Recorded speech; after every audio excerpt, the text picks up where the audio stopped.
everybody, and you're here for the Kings of Dota League Season 2 main event between Luccinni Gaming and Balrogs Esport. I'm Turbo, here to cast this series for you. If you're unfamiliar with these teams, Luccinni Gaming, hope I'm pronouncing that right, are a team that did actually make it to the round of 32 in the Shanghai Major Qualifier. Both times they were eliminated by enemy GG, and then the first time I believe it was Elite Wolves. So pretty well-rounded team, pretty strong. And on the other hand, we have Balrogs Esport, otherwise known as Dowcom, I believe. They either changed the name of the team or dropped the team and they started their own thing, but this is the same roster. So we're getting into the draft now. We got the first few bans coming out. Nothing too different that we're seeing here, although I am surprised that Earth Spirit hasn't been banned yet. Maybe neither team playing it. There is an LD ban, Lone Druid, that balanced bear man, and the Queen of Pain, who probably not seen a whole lot, but Balrogs perhaps knowing a little bit more about the team than the casual viewers might know. So they take out that Quap and the Gyrocopter. There will also be a Faceless Void ban, which is interesting, and it will be a Dazzle first pick here, so not a whole lot of info being given away about game plan, of course. It's the first pick. Very difficult to say where things will go from there because Dazzle is just so versatile. Of course, the Grave giving you so much potential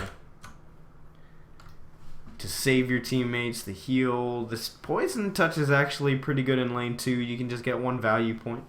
Some players, such as Puppy, decide not to go for it, but that is a personal preference. First few picks coming up here for Luccinni. Of course, there are the current favorites of the meta. You've got the Earth Spirit. Still have those mainstays, that great 82% win rate at MDL. Beyond that, though, hard to say where they want to go with things. Juggernaut has been very popular recently, but I don't think he's worth a first pick. It will be a Tusk. So perhaps using that to take away the Tusk from Balrogs. That has been a very strong combination for a while here, the Tusk Dazzle. All that armor that you get from the Dazzle's ultimate, the Weave, and then just that initiation potential you get from Tusk. So now they have ways to save teammates with that snowball, and they can run him in any position they want, whereas the Dazzle's more of a, he's kind of, once he's picked, you know he's going to be a support. Unless there's going to be some shenanigans like the Illidan Stormrage Dazzle carry, but I'm pretty sure that this game it'll be a it'll be a support Dazzle. As for the Tusk, harder to say. Luccinni using up quite a bit of pick ban time. And it will be a Shaman, so they add some good push potential. Good lockdown already. With that Snowball, the Ice Shards can lock heroes out. And then, of course, you have the Hex and the Shackles from Shadow Shaman. So, the response pick from Balrogs gonna be very key here. They need something that can kind of deal with push. Dazzle's okay. Healing waves up is definitely a key part of preventing the push, but maybe something a little longer range, maybe a Wind Ranger. I don't think Wind Ranger in the second pick, but there will be an Invoker. The invoking man himself, Carl. And he can go for the Quaswex build, or he can go Exhort, get some damage out there in lane 2, but the range of initiation that you get from the Quaswex is not to be underestimated. That Tornado is long as heck. And of course the Alacrity. So there will be a Death Prophet ban, getting rid of more push, and surprisingly there will be a Viper. I kind of agree with this. I I like the idea behind it. You know, you're preventing Luccinni from winning all their lanes. There will be an Outworld Devourer though, and I say this is the rougher of the lane opponents. Even with the nerfs to his Astral Imprisonment, where it doesn't, where the Astral itself doesn't steal into int, the orb is still potent, and his mid game presence is just ridiculous. You see lots of ODs nowadays picking up that Rod of Atos to quite a good item. Good chase potential, good int, good tankiness. So, while not an outright push hero, he is a hero who can win his lane very strongly, especially against an Invoker, who perhaps doesn't have the greatest base attack damage. So he might be forced to go into an Exhort build here, or maybe they'll be forced to switch up their picks a little bit. And we'll be in Earth Spirit. Surprising he got through to the second phase, but taking out that Darkseer seemed to be a priority for Luccinni Gaming. I can understand getting rid of the Darkseer because in this setup they do have good lockdown, but it's always annoying running like maybe a Tusk in the support position that's roaming around, and then Darkseer has free reign against a dual lane to do whatever he wants, and they would need a very strong self-sufficient carry to deal with that Darkseer, but they will get rid of it. They don't wanna deal with it at all. And of course the Batrider, very strong against push lineups. You can put down the fire to drag creeps back, the napalm and the cocktail, the flame breaker, quite strong.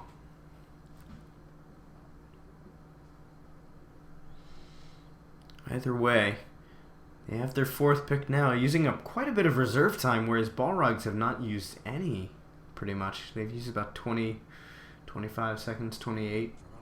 And it will be a Juggernaut here, so they save it for the fourth pick. They get a self-sufficient carry. Good damage, both physical and magical with his spin.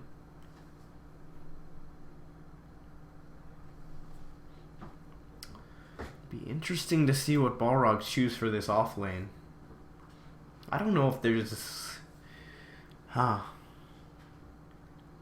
I don't even know if there's anything that can go in there, and every single ban so far by Luccinni has been a potential offlane hero.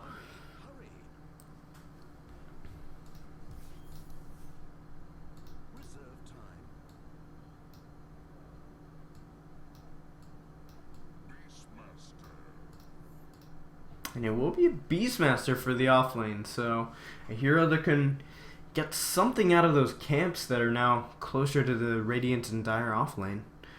Still, he will have a rough time going up against this Juggernaut, the Shadow Shaman.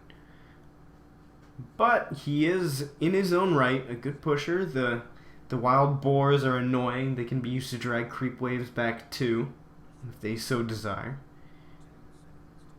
And there will be an Ursa ban out. I like this, getting rid of it. The potential to do Roche even from the Radiant side with an Ursa is just ridiculous.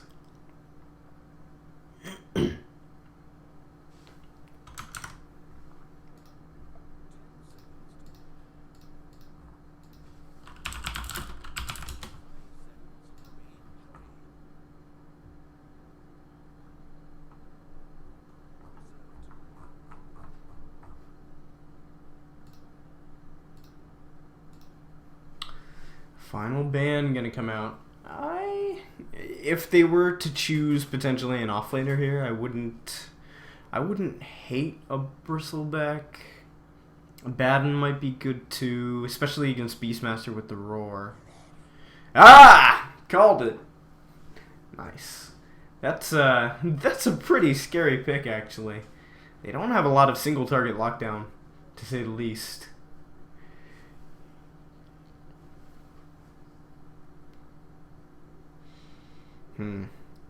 So now, Balrogs need a carry with good lockdown. Good physical damage, can repel pushes. I wouldn't mind a farming Lina here. actually. Alina, maybe a Windranger. Wouldn't be terrible. Weaver, there's... okay, that's good. Alright, so there will be a Weaver pickup finally for Balrogs, taking advantage perhaps of the fact that Baden not very good against the Weaver, especially in lane. Just that freaking damage output of the Weaver is just annoying as crap.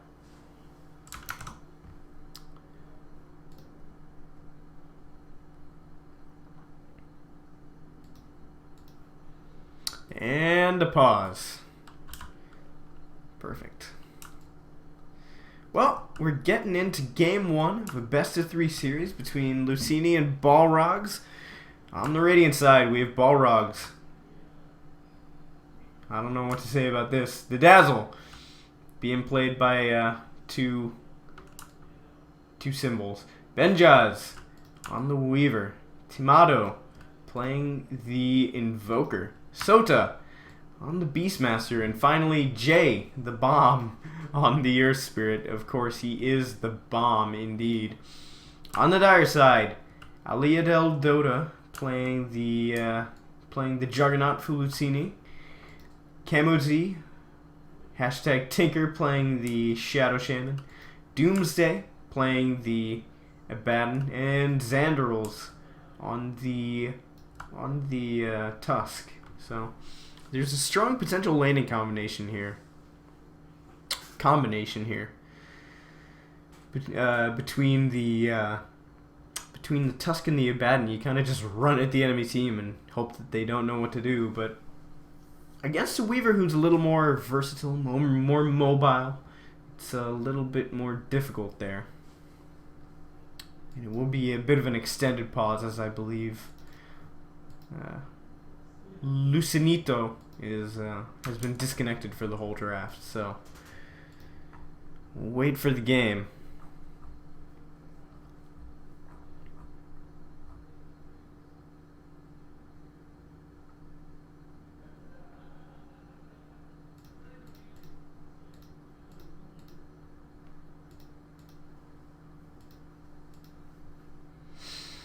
Ah, 4v4. Oh no, are we gonna have a remake?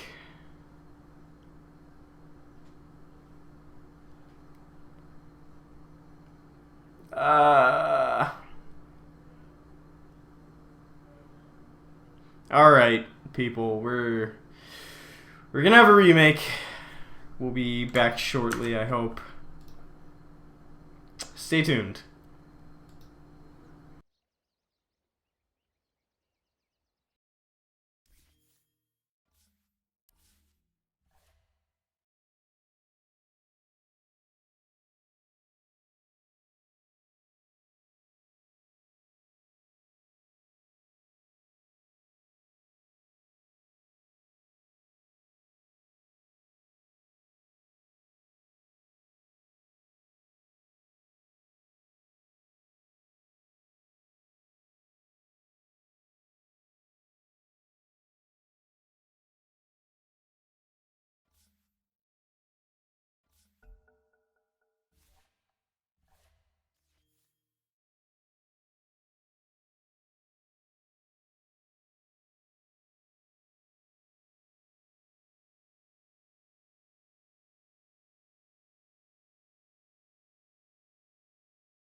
Alright, we're back. With some games, hopefully. We got Luccinni versus Balrog, in case you forgot. Last time we met.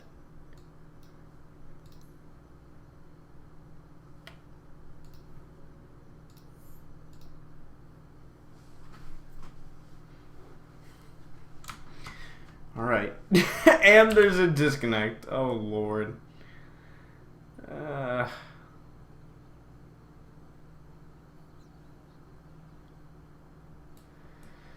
Well, looking at game plan for both teams, obviously it's extremely important who wins the early game.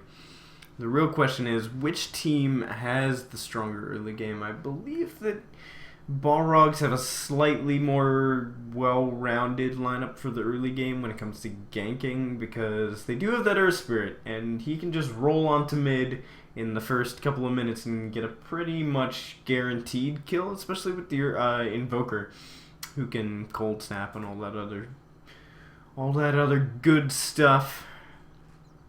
If the Invoker gets into the game, that is. Whereas maybe Luccinni going to be a little bit more occupied securing their lanes. I'm interested to see where the Tusk and the Abaddon go. I believe that maybe they should both be in the off lane. Maybe together, because otherwise they're going to have a hard time contesting this safe lane Weaver, who's just going to be a bit of a monster. And of course you still have the Dazzle backing him up, so you got... Yeah, there's a potential for a poison touch here. It wouldn't be horrible, but of course it's going to be purged off by a Photic Shield very quickly, so I'm actually going to... Alright, default. Good.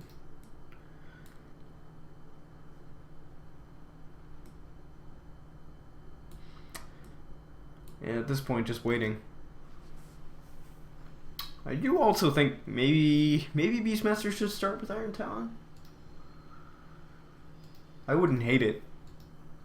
Like, it wouldn't be ideal, but it wouldn't be horrible either, because at least then he can get something out of the offlane. At least then he can get something. Without it, he can maybe use like wild boars and axes to get something, but getting level 2 is going to be a nightmare.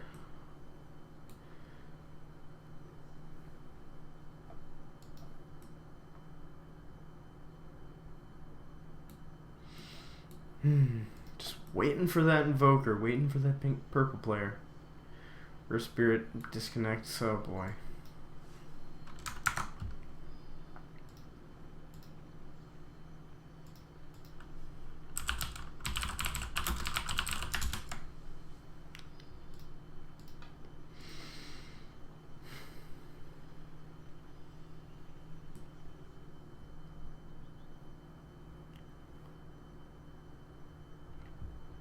As for mid-game, it might be a little difficult for Luccinni. Actually, I think like mid-game, maybe Balrog should have a bit of an advantage because the Weaver's going to be so versatile and moving around the map. Whereas I think Luccinni are going to be more suited to 5-manning. They probably win most 5-on-5 engagements so long as the Shadow Shaman Ward placement is good, and even a decent snowball can save any hero, basically, I think, from the Roar. So they need to... They have more options to get rid of Roar 2. Like, they can use Astral Imprisonment to keep whoever it is safe, and I think the target should always be the OD or the Juggernaut anyway. Whereas, like, the rest of the heroes are very low priority kills when it comes to opening a fight. So anytime you roar the Juggernaut or the OD, there's going to be there's a small window where they can potentially try and blow up that hero, but they don't have much burst either. They've got an Invoker who might go for Quaswex. I think Exhort might actually be better for this game, because at least then you have solo kill potential, or like you can set up kills with the Beastmaster and then get kills with Sunstrike or so. I think he does actually need to go Quas Exhort. Otherwise, I don't even think... Is Wex even that good against OD? Because he has Essence Aura, but I guess you make it more difficult for him to cast more orbs. And then Weaver needs a lot of time to come online. Like, he needs Lincolns this game for sure to deal with the Shadow Shaman. But even then, I think their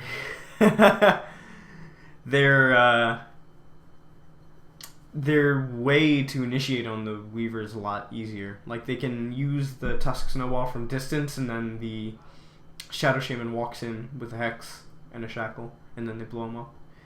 I think this might be a slight draft win for Luccinni, but we'll have to see. Like, they have so many ways to negate the Roar, and that's the only major lockdown that Balrogs have. Whereas on like the Earth Spirit's good too, but it matters whether or not he can get items and levels, because he needs at least a Veil of Discord. Yeah. Alright, I suppose that means he's in the bathroom.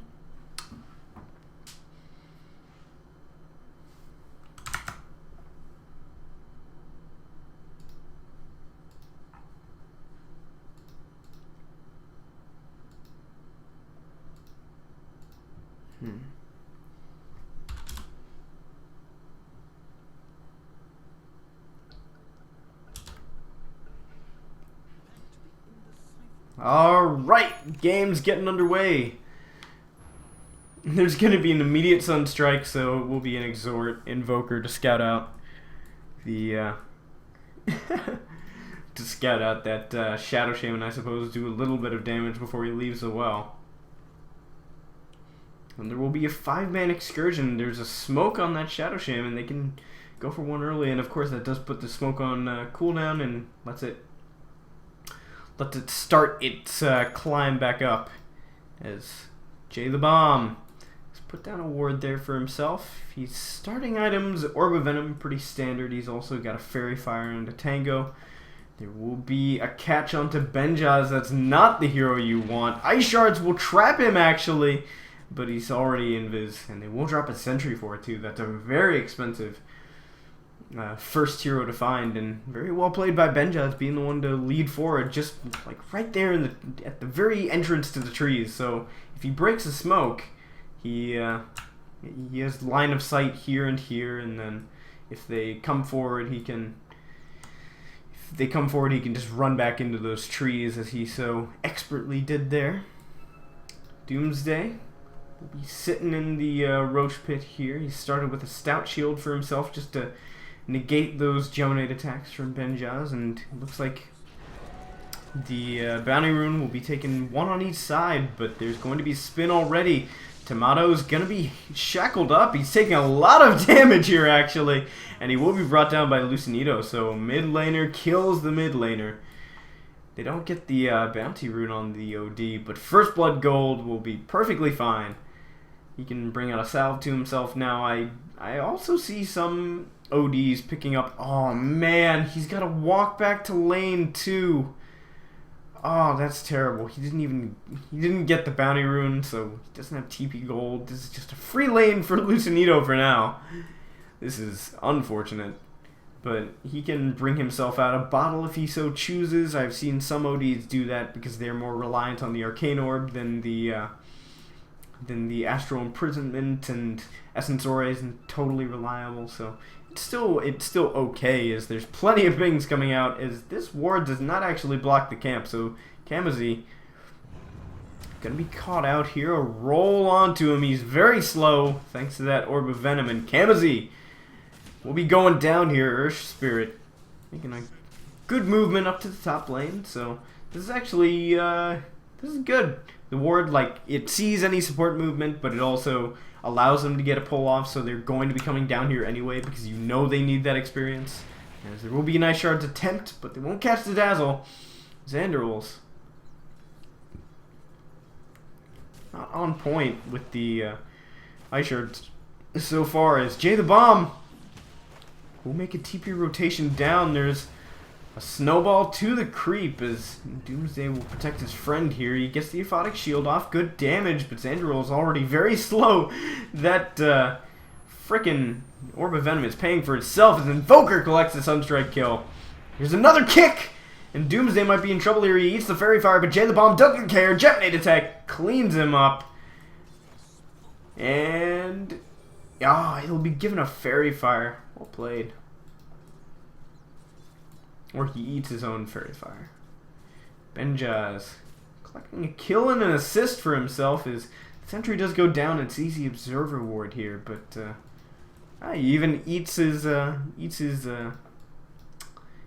magic stick. Ooh.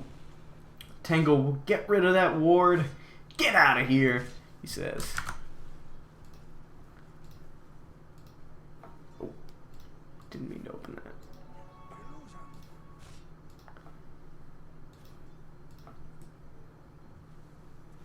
It will be a side pull as Balrogs supports have just been on point so far this game. Jay the Bomb already sitting on boots and a magic stick for himself thanks to that first blood, or not the first blood gold, but you know, the kill. As there will be an Iron Talon picked up on Soda here. He's just going to jungle his way to victory, it seems. He's already level 4 compared to the level 2 of both the offlane. It's actually a level 3 Tusk. Checking out the mid lane, we see, of course, the OD is dominating this mid lane matchup. This Invoker's just poor as dirt. Doesn't help that he gave up the first blood, but good lord. He's just getting crushed in CS as we already see the OD with 15 denies. Just taking care of Invoker's XP one last hit at a time. And he's got those maxed out Arcane Orbs too. This guy's just a monster. On the other side of the map, Jay the Bomb will be spotted out here by this ward. Little peculiar placement, but it does see down 3 different avenues. Actually 4, so very well placed ward. You will see Xandrels here on that Dazzle. But it seems that this top lane is almost completely abandoned as Ali Adel has just been having a great time. They actually did manage to kill the Beastmaster. Sorry for missing that.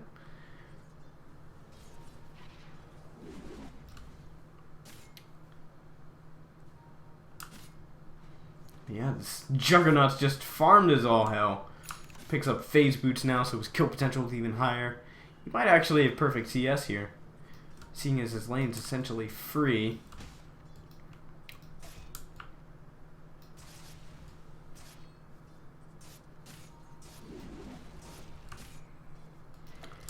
Checking out the supports, we see that perhaps there's going to be another kill attempt onto Soda. Spin comes out and Leodell will grab that kill. TP attempt coming in from Jay the Bomb. He'll actually get a kickoff, but the salve is there for this Juggernaut who's cutting down trees.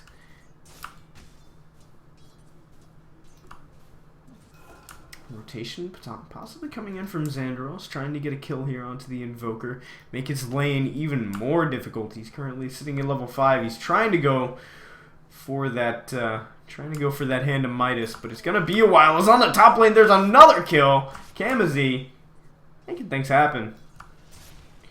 And that's a killing spree for a Leodell as he purchases an observer ward for his team. Oh. And still in the mid lane, more camping. I think Xander will probably correctly assesses that the Abaddon is fine in his lane. He doesn't need any more assistance to get his levels and experience, to get his levels and a little bit of farm. So he's rotating around trying to find kills, but the lane is just constantly pushed in towards the Invoker due to the fact that Luccinito's just hitting every creep so hard. And of course, it is a lot easier for Doomsday to sit in the lane when the enemy Earth Spirit is now parked firmly up top. Can they even get a kill here? I don't know if they can.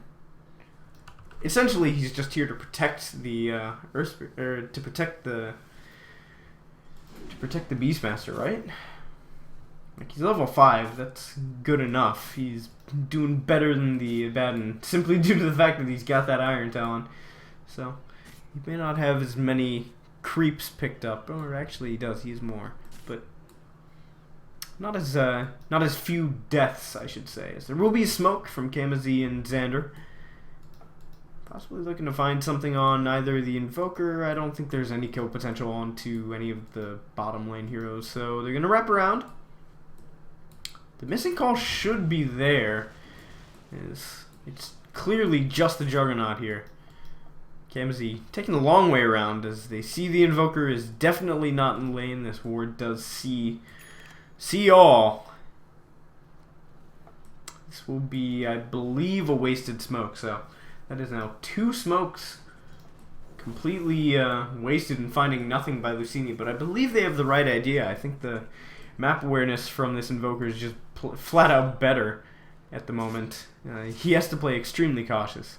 And there will be a kill attempt onto Doomsday, and they'll find it with the Sunstrike. And these Sunstrike kills are extremely important that they find them, because it does accelerate him towards his Midas. He's getting there, as there will be a ward placed down. I believe they did spot that one. I believe the tower might have seen him putting that down, maybe. So they know that there's a ward behind that tower. They know that it's not safe for him to TP in. Very well played by Sota, and he's well on his way to a Necronomicon. Tomato has completely abandoned this lane against Luccinni, and well he should. This Outworld Devourer is level 8 compared to his level 7, and just chunking creeps. He's already got a Staff of Wizardry, can get a Force Staff or an Atos if he so chooses. I think this game I might actually prefer an Atos. Their chase potential isn't bad by any means, but giving him a little bit more XP or HP, very important. And it provides them another way to break the Lincolns for the Weaver. Of course, a Force Staff would do the same, but I believe Force Staff's on a longer cooldown. 20 seconds and 12, yeah. So, essentially exactly the same as the Lincoln Sphere cooldown. So, anytime it's up, you can break that Lincoln's.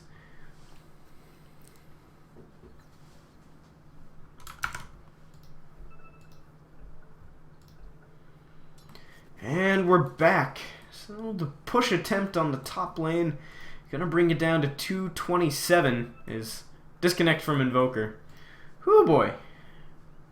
And there will be a TP in from Jay the Bomb. Do they have TPs on their other heroes? They have TP on Weaver. They have one on the... no TP on the Invoker. And Dazzle does have one too. He's level 5 with Max Shadow Wave. I don't think Poison Touch was necessary this game. I think he would be better served just getting another point in Grave.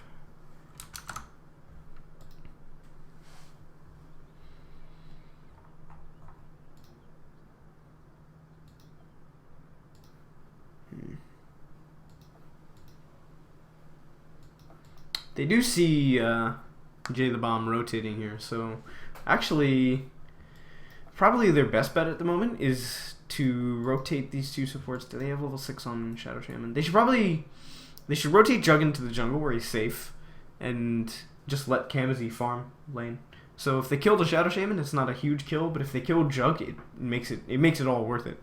So they should like rotate Xander to mid where they can push in. They can force a response from the Invoker and make sure he can't come. And you know there's also no TP response from the Earth Spirit if he just TP'd. So potentially a bigger net gain if they just let the Shadow Shaman farm his level 6 for now. Alternatively, they can try and put some pressure on the Weaver, but I don't think that... he is rolled over. He's rolled over in his portrait. Oh boy. Dead bug. Like, I don't think there's any way that they can kill Weaver unless he makes a mistake, because he has treads and Ring of Achilles, so he has 8 armor. He's got a wand as well. Like, I don't think there's any way they can kill Weaver, but they can at least try to disrupt his CS and put some pressure on that tower, force a response from the Dazzle, make it more difficult for them to justify rotating more heroes up to top. Even if they don't let KOD farm, which they should. I think Juggernaut should be safe to farm. He should be safe to farm the jungle with a Poor Man's Shield and a Ring of Health.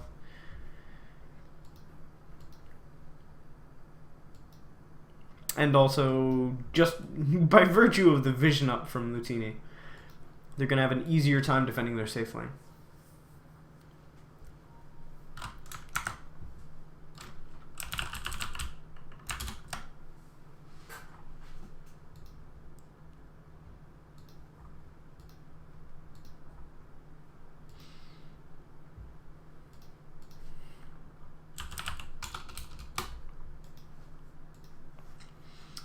God, this is just rough.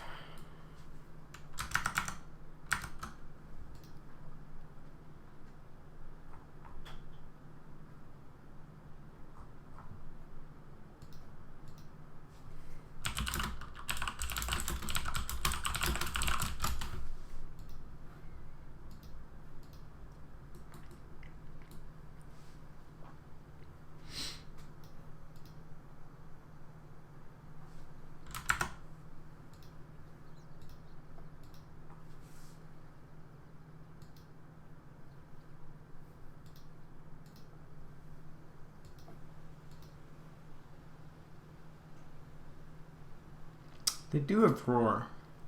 Huh. Do they even have kill potential in this jug? I think... if Earth Spirit at level 6, they would have kill potential. But he can always turn around with an Omni. The struggle.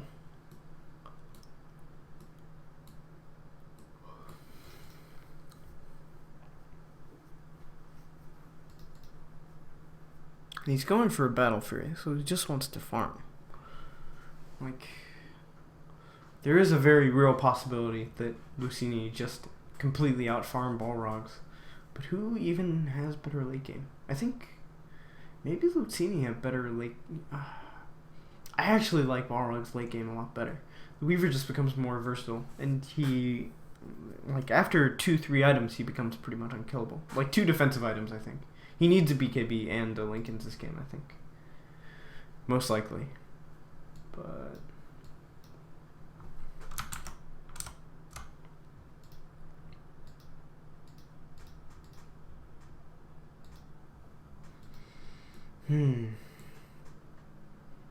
yeah, Luccinni are definitely under a time constraint. Like, they need to end the game within 35, 45 minutes. After that, things become difficult. Like, of course, they're going to have items up on the OD and the jug, so there are plenty of ways to squish the bug. But if the Invoker gets his Midas and he starts to farm well enough, maybe he can be a threat in the late game.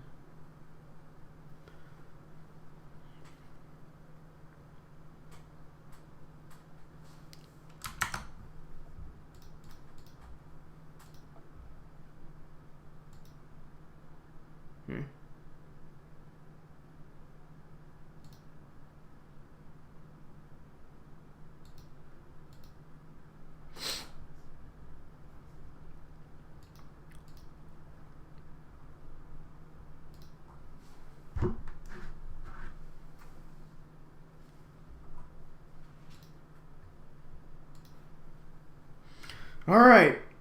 I think we're finally getting underway. Let's hope there isn't another one.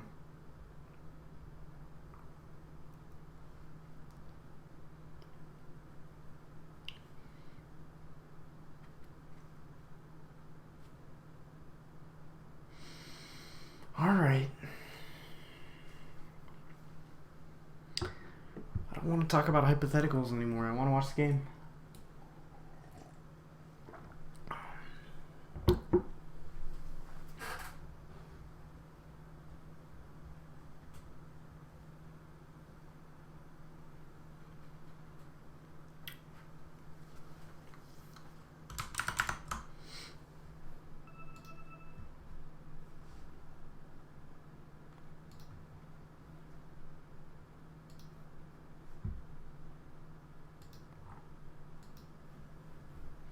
Lots of drawings coming out on the map to protect his position or prevent anybody from reading the map, I guess.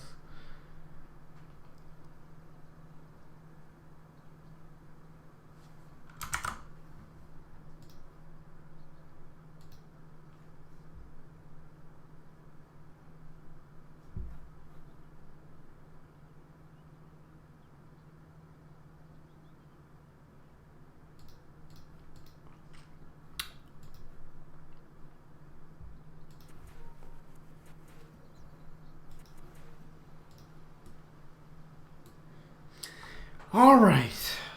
Game is on.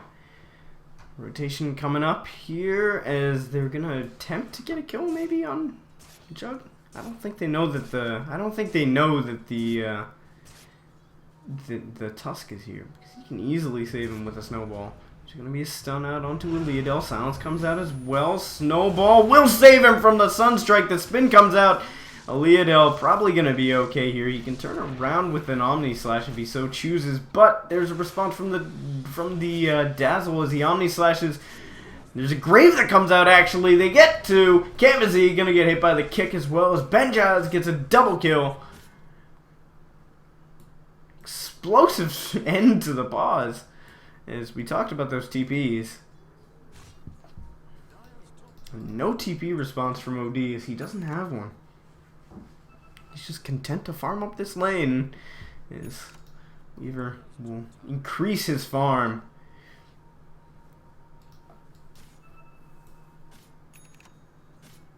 Lots of pings coming out.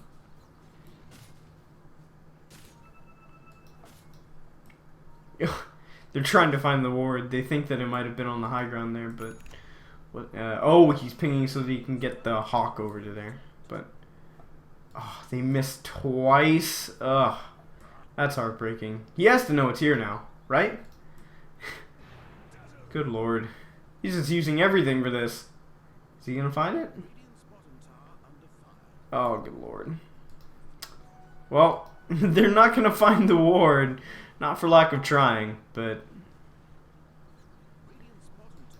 bottom lane being pressured here by Doomsday, who has gone for an Iron Talon of his own.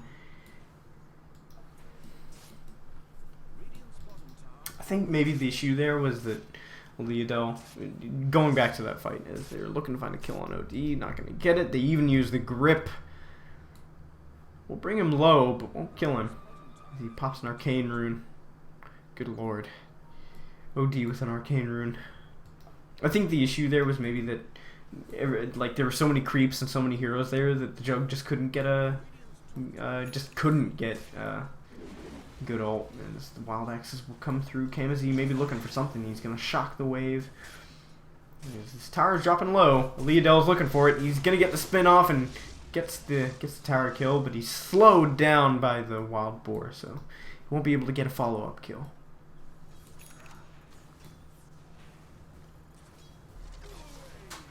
Meanwhile, the Dazzle getting back to farming.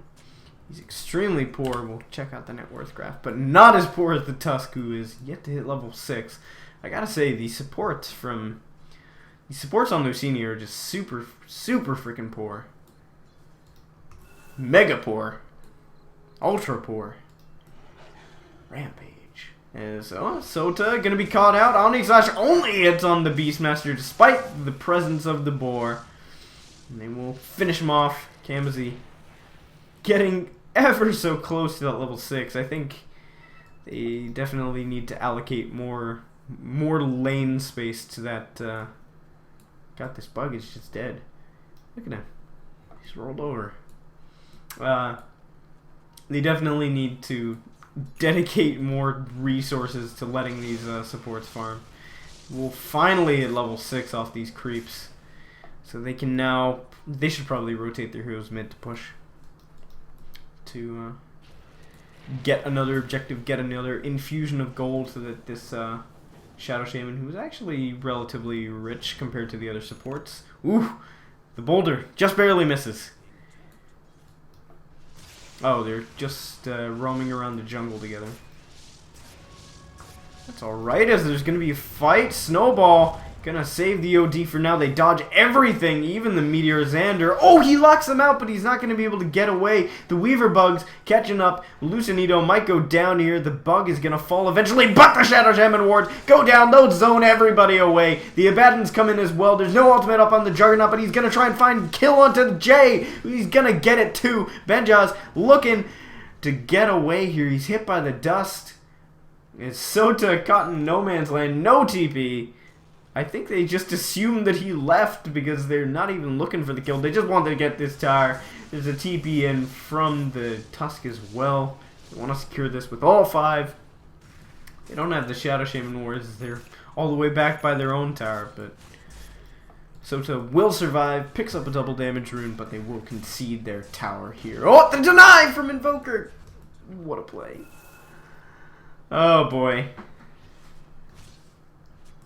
So even after that fight, it seems like Balrogs get their own way as Kamazi 4 steps forward, Ice Shard's trying to catch up. That actually ends up blocking the Shadow Shaman away. Looks like the Courier will bring out some items for the Shaman as well.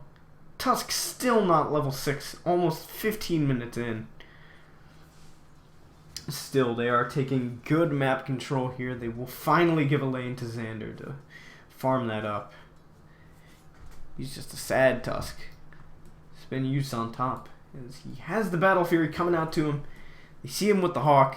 Maybe he's looking to get a Roar. This Sota is extremely low on HP though. Oh, he saw the Hawk. He knows they're there. There's no ward vision, but he knows. Oh, they finally got that ward down there, didn't they? And there will be a smoke up, possibly. You can use it if they choose. Alright, the Jug comes too, so they're gonna smoke up. Wrap around is the name of the game. The smoke's gonna pop here. Oh, Beastmaster walks up. They should know there's a TP coming in from the Tusk. He engages with the Snowball onto the Weaver. As on the back lines, they find the Beastmaster. They will be able to bring him down quite easily as Luccinni goes down. On the back end, the Shadow Shaman wards are already up. Benja's gonna be taking a lot of damage. Still has the time lapse if he chooses to use it, but he's just been low HP this entire time. On the back end, there's a TP away, and the Weaver's gonna get out as well. They only get 1 for a 4-man smoke gank. Oh boy. That is not ideal. 5-man actually, 1 hero TP'd in, and they use the Shadow Shaman wards. Hardly get anything for it. As Kamazi 4 steps forward, doesn't even get a Hex off. Miscoordinated there as Juggernaut's going to TP down to bottom, collect this beautiful, delicious farm for himself. And he will claim a tower as well, as that tower is quite low HP, but nobody's got around to deny it quite yet. Checking up on the Invoker. He's doing alright. He's picked up a Yule Scepter for himself so he can get out of the Omni Slash if he ever happens to be caught in one. He can get away from pretty much any gank, and it gives him offensive potential too. That's the benefit of the Yule Scepter. You can use it defensively and offensively. That used to be the main draw of that Shadow Fiend Yule's build way back. I say way back like it wasn't just a year ago. But time moves quickly in esports, I think. They'll trade tier 1s for tier 1s in the safe lane as Weaver's getting really close to that Lincoln Sphere. He just needs a few more camps and maybe one more wave, and he'll be able to get it. So the team is not farming poorly by any means. Just maybe taking a few fights that are ill-advised. Fighting against this OD and this Juggernaut with so much farm. Just difficult. Oh, they blow the Roar for the OD. It's a short cooldown, but regardless of cooldown. And would you look at that? Invoker is completely equalized with OD and farm, despite the fact that they had rough lane against him. Rough indeed.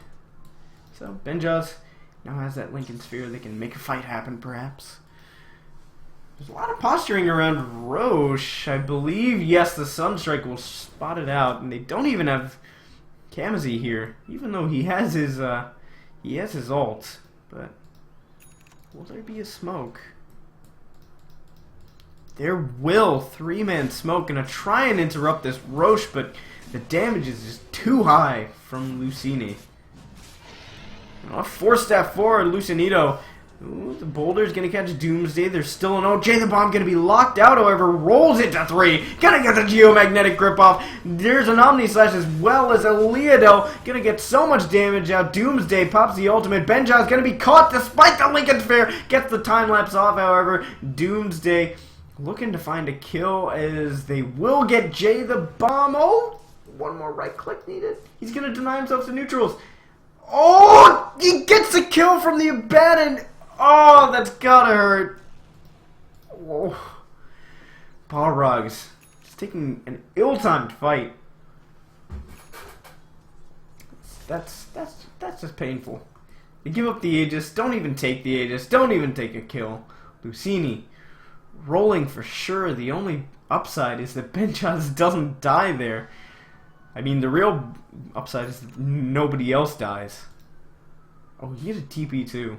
That's unfortunate. They might attempt to get another smoke going once it comes off cooldown, but right now, looking for a kill. Is Doomsday has got his ultimate up. He's gonna pull the wave back, but Dazzle will get the creep kill or the tower kill. As there's a Yules into the air, Force Staff forward onto Doomsday, or Force Staff back as Leodell walking in, no fear. Jay the Bomb gonna go down immediately. Benjaz goes in, gets the bugs off, trying to get some kills. His Lincoln's actually gonna be popped. The grave comes out, however, as Xandril not going down to the bugs quite yet. There's Natural Imprison, should bring the Weaver down. No, he got the time lapse off before the Imprison, but Luccinni with a triple kill from his ultimate. Just insane as Xander walks back into the Sunstrike and is gonna go down eventually as Kamazi trying to find the Dazzle but won't get it. He will TP back to base. Luccinni find 3. Only losing the Tusk, who's just at the bottom of the net worth, doesn't care at all. He's just happy that he survived that long. Got some XP out of it. There's a Meteor to try and stall to push out. There's a Boulder Kick as well. But Leodell will be perfectly fine and dandy. Gets a tower kill there too. And they will rotate straight to top, I believe. They still have the Aegis. Why not? Why not indeed? Yeah, there's even a TP from Benjaz. They might be able to get a kill here. They see him killing creeps, but Leodell is just like, ah, it doesn't matter. Interested to see he did go for Rod of Atos.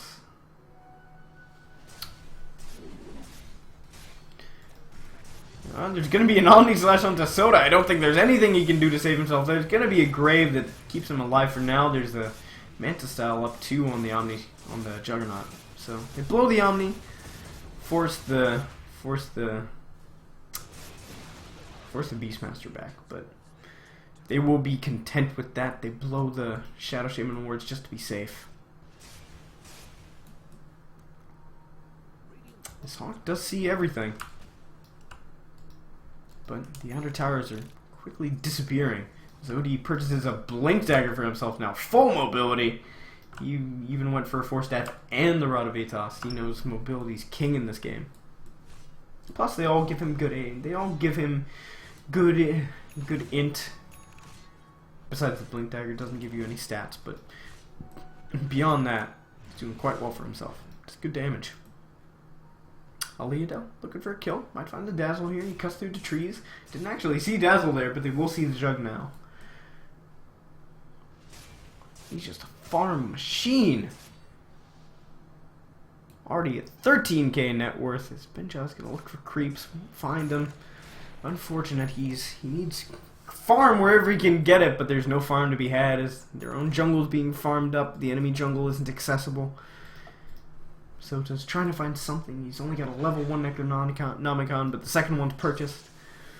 Just trying to get some split push going, trying to get some gold infused into their pockets. This support duo is just dirt poor.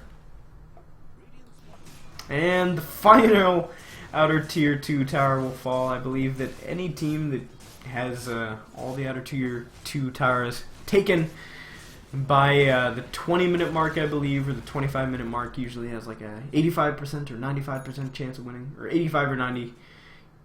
Either one. It's not good, especially with this comp and the amount of gold. They'll even drop the Shadow Shaman wards. These 2 hits, actually.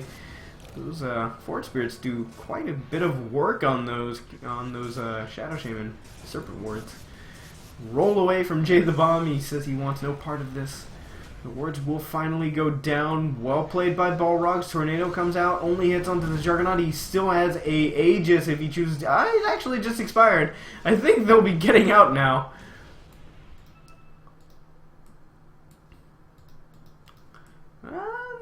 choose to go back in? Yeah, they're going to go back. They traded a tier 2 tower for a tier 2 and some damage on a tier 3.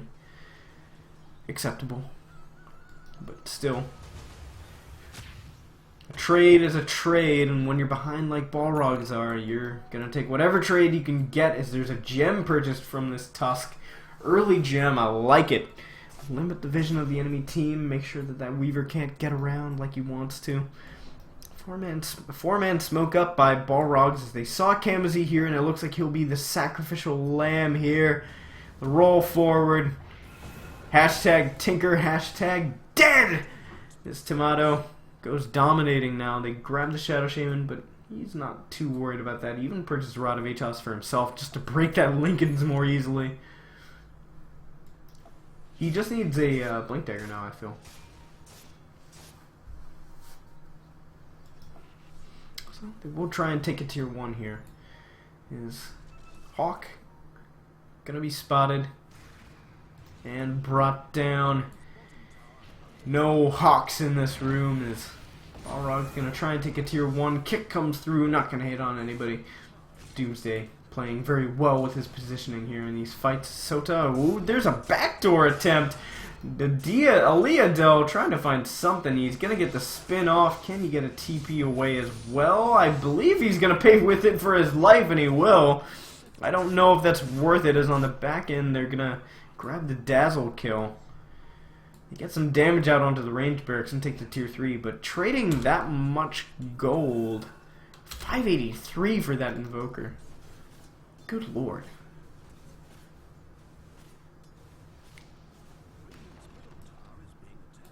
And he does have an Ag Scepter now. So he invokes very quickly. Very quickly indeed.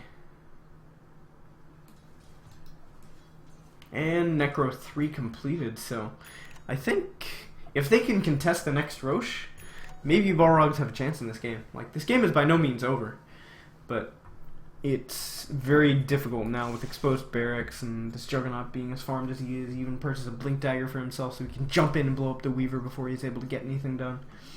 They built a lot around making sure that this Weaver doesn't get any space in fights, and you can see it. He's playing extremely scared, behind the Invoker and farm, behind the OD and farm even after his good start. He's just playing so scared. We'll try and rotate up to try and get a kill. Benjaz will be spotted out.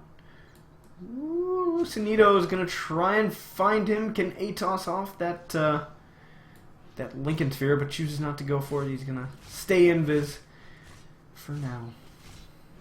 Knows he can't catch up. Might be able to, actually. But even then, I don't know if they can get a kill. They don't have the lockdown. He can blow the ult if he feels like it. So, Benjaz will get his Desolator now. Finally purchased. The game has slowed down considerably as it seems that Luccinni are just waiting for next stages. Same with Balrogs. And truth be told, there aren't a whole lot of objectives for Luccinni to take. It's mostly just this Roshan. So will be Boots of Travel purchased on Tomato. Very important to contest Roche. With all the summons that Soda has, it's not worth it upgrading it to level 2. You can just push out the waves, and then once they know that Roche is up thanks to this Hawk, they will go in and try and contest. Will come up now. Ping's coming out. Both sides know Roche is alive. The real question is, who will take the fight? It'll be really difficult for Balrogs to go in, considering that they're fighting into an OD and the Shadow Shaman Wars and everything. The Juggernaut Ultimate, the Omni Slash, and Leodo blinks forward, extremely cocky. He's going to be brought down immediately. He has buyback if he needs to, if he chooses to use it, and I think he might have to. There's the Ice Shards coming out. Tomato gets a good tornado onto one. Xanderals will go down as well. This is a miracle fight for Balrogs. His Shadow Shaman will purchase a Blink Dagger of his own, and Roche is next on the menu. Balrogs bringing it back after some great plays, a great smoke gank, and just a cocky blink forward by that Juggernaut to try and find a kill, try and find that fight. He even saw them, even through the night vision and the smoke. He saw them, but just didn't get his Blade Fury off in time. So unfortunate, but great for Balrogs. They take a great fight, take a Roche, take an Aegis. And the Invoker is quickly catching up with this Juggernaut, who has yet to farm. It just seems like he's been dead for the last 2 minutes, because he has. He died, came back, blinked forward, died.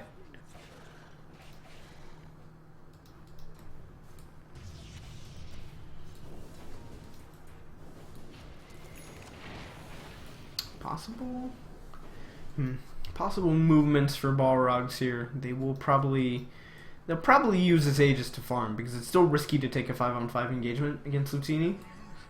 So this is most likely a buy time Aegis, because you assume that Luccinni aren't going to try and push high ground into an Aegis, and they're probably correct in that assumption. So this is purely farming. They get an Aegis up on that Weaver too, so he's one of the hardest heroes to kill. It just makes him even harder to squish. And it just buys him time to get to his next item, which I believe should be a BKB. But he can choose to go for damage. He can get like I wouldn't mind a crit, maybe an MKB. Butterfly might be good too, seeing as nobody on the enemy side is going to build an MKB.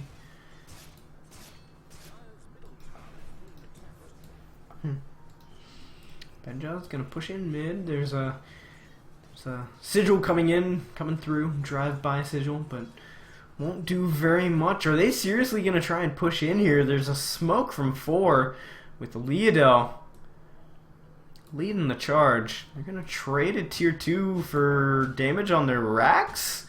They need to get back. Words go down. Immediate TP back by Jay the Bomb. Good weave. The Meteor combo. Doomsday can activate his ult if he so chooses. Grip comes out. Luccinni going to be forced to force away as the Geomagnetic Grip just does so much damage. They repel the push for now, and the damage is all into a melee barracks, which is going to recoup it. Soda pushing in mid, getting a tier 3. There's no way that they can TP back. Were they cancelled? The roll forward by Jay. Going to try and get something. Benja's. Oh, the Omni Slash will clean up the Earth Spirit. There's still push going on. Kamazi trying to delay him as the Aegis goes down. Walrus punch into the air. The Lincolns will be broken as it leads. Oh, the Ice Shard's gonna block out his own teammate as Benja still has a time lapse if he so desires. Meanwhile, on the back end, Soda's getting a barracks. What is going on? Tornado wants a 2, 3 actually. Luccinni taking so much damage. There's no way they can TP back. This Beastmaster is just doing so much damage to their base, and they're not getting anything out of it. Benja's with the time lapse and the grave gonna save him. Can they even get anything? Can they squish this bug? They will finally get him, but what is the cost even? Luccinni's gonna drop the ult, drop the hammer, won't be able to get this Invoker. Is doing too much damage, too fast, too strong. Xanderel's gonna go down. Gem dropped as well. Disaster of the last few minutes for Luccinni. What is going on?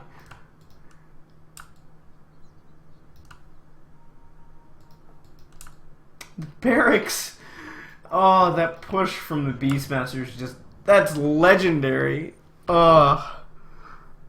And just the decision making from Balrogs to re-engage, cancel the TPs, make a fight happen on their own terms, even if it's sloppy as hell, and just running all over the place. Why not? They end up taking a favorable engagement, and it's all down to Soda forcing them to make a poor decision where it's just like, do we go back? Do we go forward? Do we go back? Do we keep pushing? And they don't even take barracks for it. Oh boy.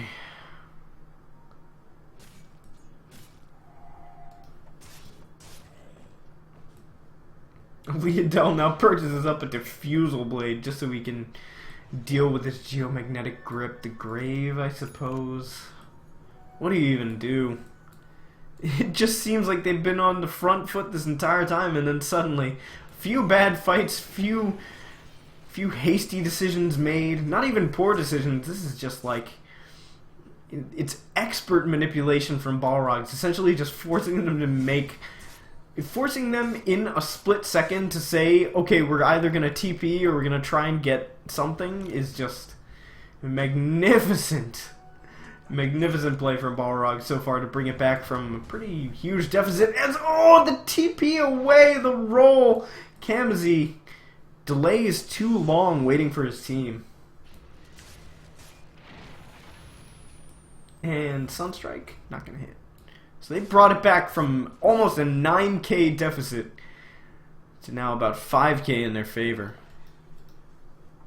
And now they have an Octarine Core on their Invoker. Good lord. And it will be a BKB for Benjaz. Good stuff. It'll help him deal with that OD. Help him deal with the magic damage. And of course the TP cooldown being reduced by this on this Boots of Travel is going to be huge. You really have to question, where does he go from here now? I guess Sheepstick's probably the best item. If you can cheap the OD before he gets anything off. Because he doesn't have any defensive items. He doesn't have a BKB. If he had a BKB this game, I think they could probably go end it. But they are now reaching crunch time. The time we talked about where maybe now they start to lose fights more convincingly. They don't have a BKB up on their OD. They now do have a Sheepstick for him, but it'll all be about getting that favorable engagement. They need to blow up that Invoker as he doesn't have any defensive items besides the ult. They just need to get that one favorable fight. Maybe they can end it. All the outer towers are down for both sides besides this one tier 2 tower on the other end. Tomato looking to maybe find a pick off here with his Ghost Walk. It will be a smoke up. 5-man smoke by Luccinni. Trying to find something.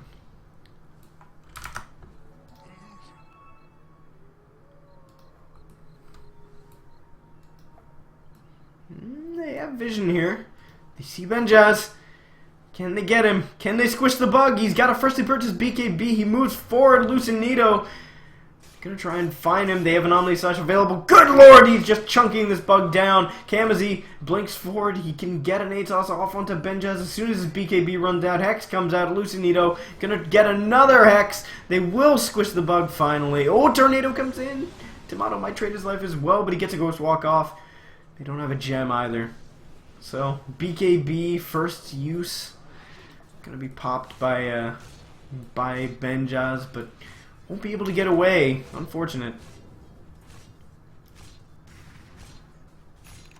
Ooh, Sota gets a good roar off, but the immediate blink response by Kamzi, but he's caught in the roll of the Meteor. They will get the Beastmaster eventually, but Tomato, ooh, he's trapped under tower. He's gonna be Omni Slash brought down. That's an 80-second death timer. They blow a lot for it, but trades all over the place. 2 for 2 in that one. And of course, favoring Luccinni, who we're behind at the moment too. Gold essentially equalized here, and they won't care about the super creeps in mid that much because they do have that Battle Fury up on the Juggernaut. This is going to turn into a nail biter, I can tell. If this ends in a base race, I don't know what to say.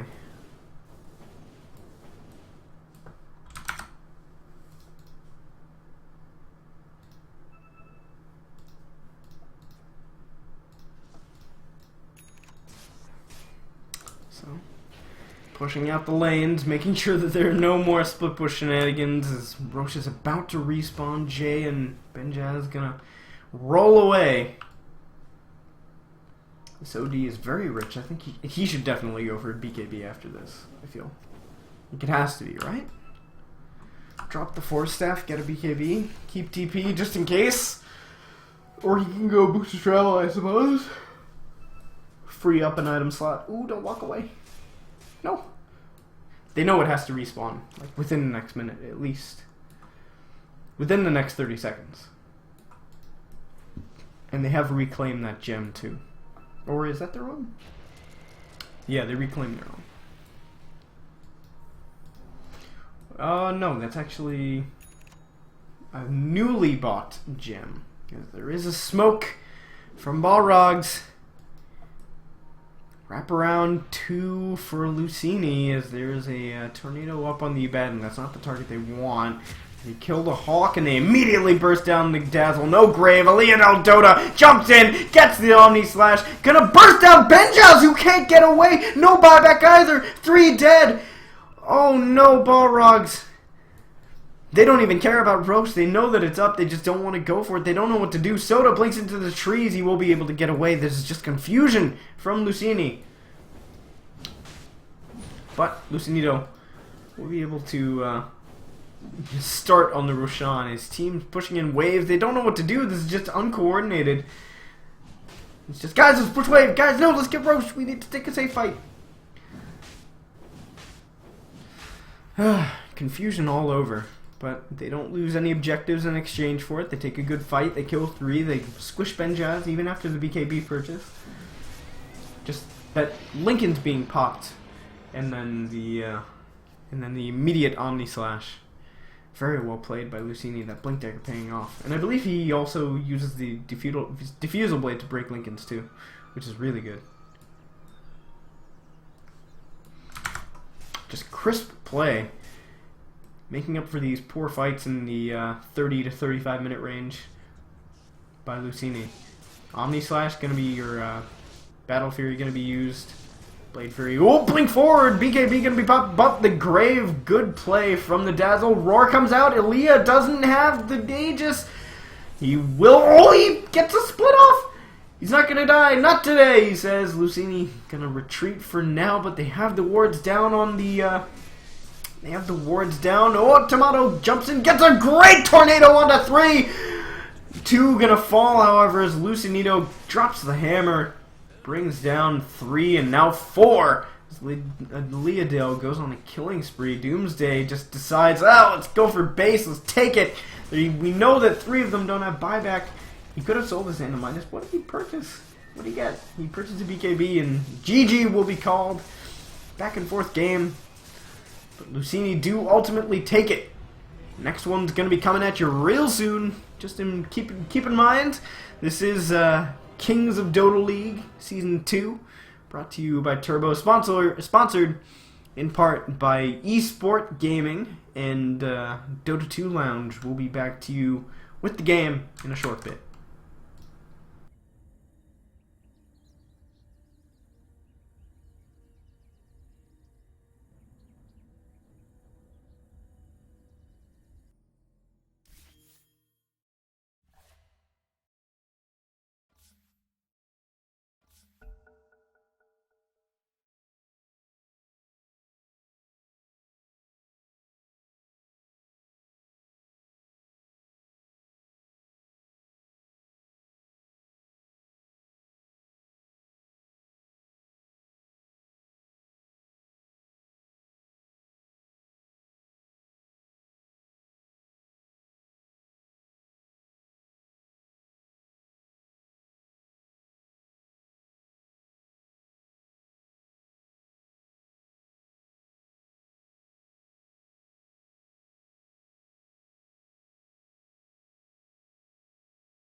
Radiance ban.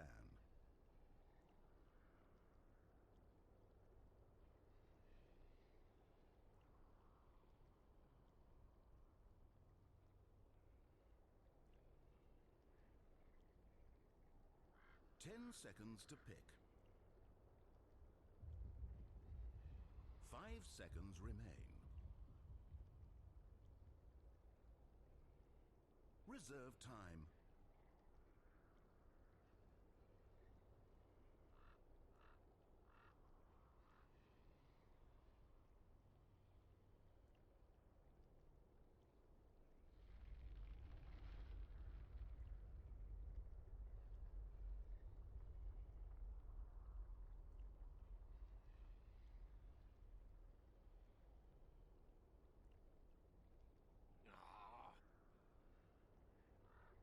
Dyer's ban.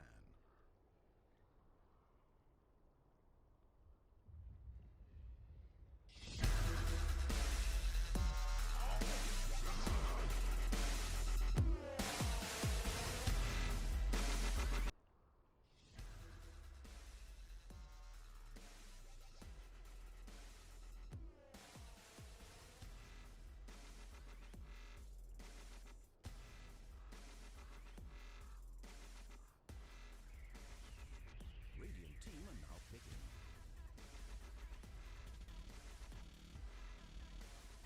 Earth Shaker. Dire team pick.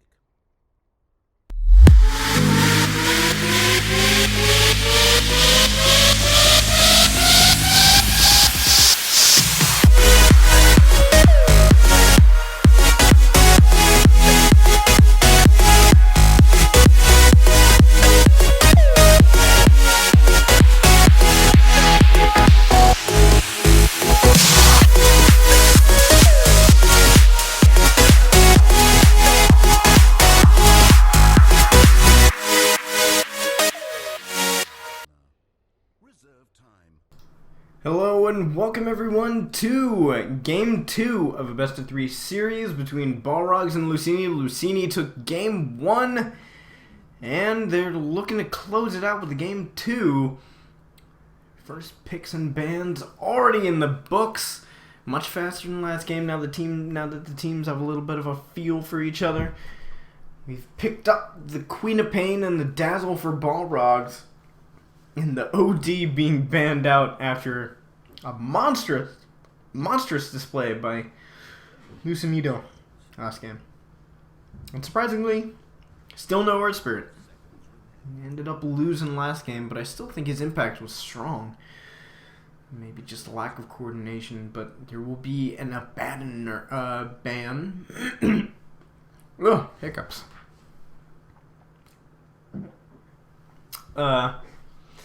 There will be an Abaddon ban, and the first two picks from Luccinni, Earthshaker, and Invoker. Ugh! Alright, 1 second. Hiccups. Ugh! Hurry. Reserve time.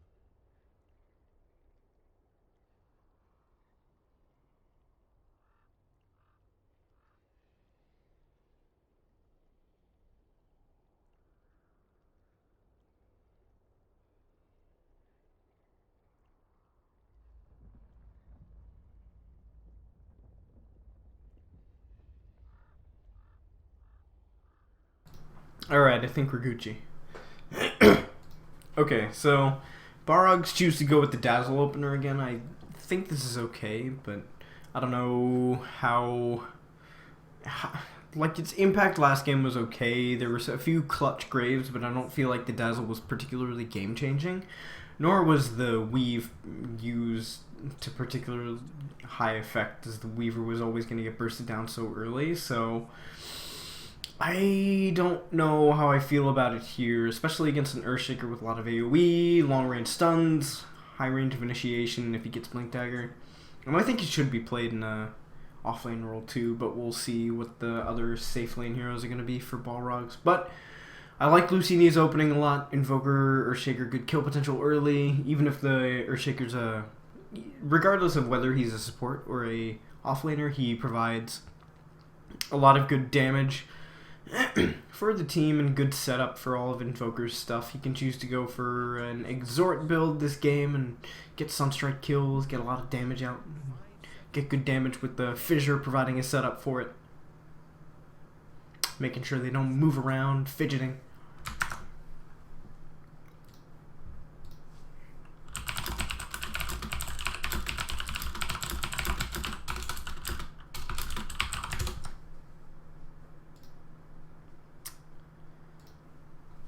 And it will be a Tusk again, except for the other side, so it wasn't denied to them this time. They will grab the Tusk Dazzle combination, pretty good. Good setup, getting in, getting a burst heal off with everybody inside it. You can also save your teammates from the Earthshaker initiation and then his Echo Slam and everything. So, I like the pick a lot here, and then the Queen of Pain Invoker matchup is pretty even. Both teams will have various heroes coming in to assist each other with the protection and the kill potential, the ganks. It will be a Darkseer this game. It was banned out last game in place of the Beastmaster where he is now. And it will be a Juggernaut for the other side. So Balrogs taking a page out of Luccinni Gaming's playbook. But also perhaps a bit of a deny pick, of course. Leodell played it extremely well last game, but also just the combination of Earthshaker, Darkseer, Invoker, and Juggernaut. Just your lanes are so strong. And they will grab an Ancient Apparition here, so they're going for team fight. Perhaps not looking to out-farm, but more out-fight the Balrogs eSport lineup. Not to mention that Ancient Apparition's Ice Blast very good against those healing wards in a pinch. The healing of the Dazzle also a nuisance to deal with, so it will be Earthshaker, Ancient Apparition.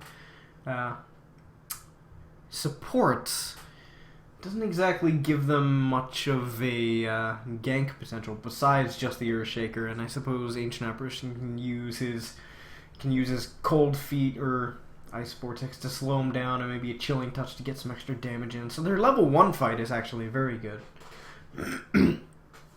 Depends on who their last pick is going to be. They definitely want someone ranged. I wouldn't hate a Weaver this time for them, because the lockdown from Balrogs isn't terribly good. So Luccinni could easily pick up a Weaver, and then the Weaver's good with Ancient Apparition too, with his Chilling Touch. So then they have versatility, they've got heal from the Darkseer, they have pretty tanky heroes, and then Weaver's free to go around and do as he pleases. God. Who else is good right now? Who else pretty good for them? Lone Druid's banned, obviously. Balrogs are also looking for an offlaner here. Offlaner or support, I suppose. Because the Tusk could be either. I wouldn't hate Bristleback.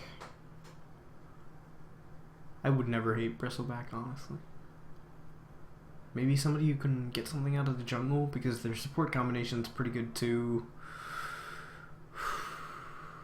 Man, just so many offlaners banned. Look at all these offlaners that they've banned. They just all these bans from the Radiant side are offlaners. This is ridiculous. I guess they can go for a Tidehunter. Good team fight combination, disrupts the Darkseer's combo. Can get something out of the offlane too. He can buy an Iron Talon, make things easier to jungle a little bit. Tidehunter would be pretty good, actually. They need some extra team fight too. Like, they need setup, they need initiation, because if it's just the Queen of... Oh, it's gonna be Nyx. It's good against all these int heroes. Venge! Oh, boy. Oh, this is a rough offlane for Sota. This is so rough.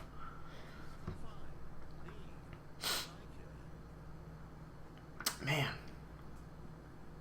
I am not feeling Nyx Assassin. He can get easy kills on the Earthshaker and the Ancient Apparition, and he can hurt them from the backlines, but I don't know if there's any way for Balrogs to initiate, besides just like blinking in on the quap, maybe Tusk snowballs people in.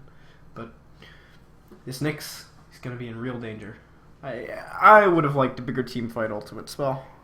Maybe even just an Enigma and sack the offlane entirely. Alright, let's get into game 2. Luccinni took game 1.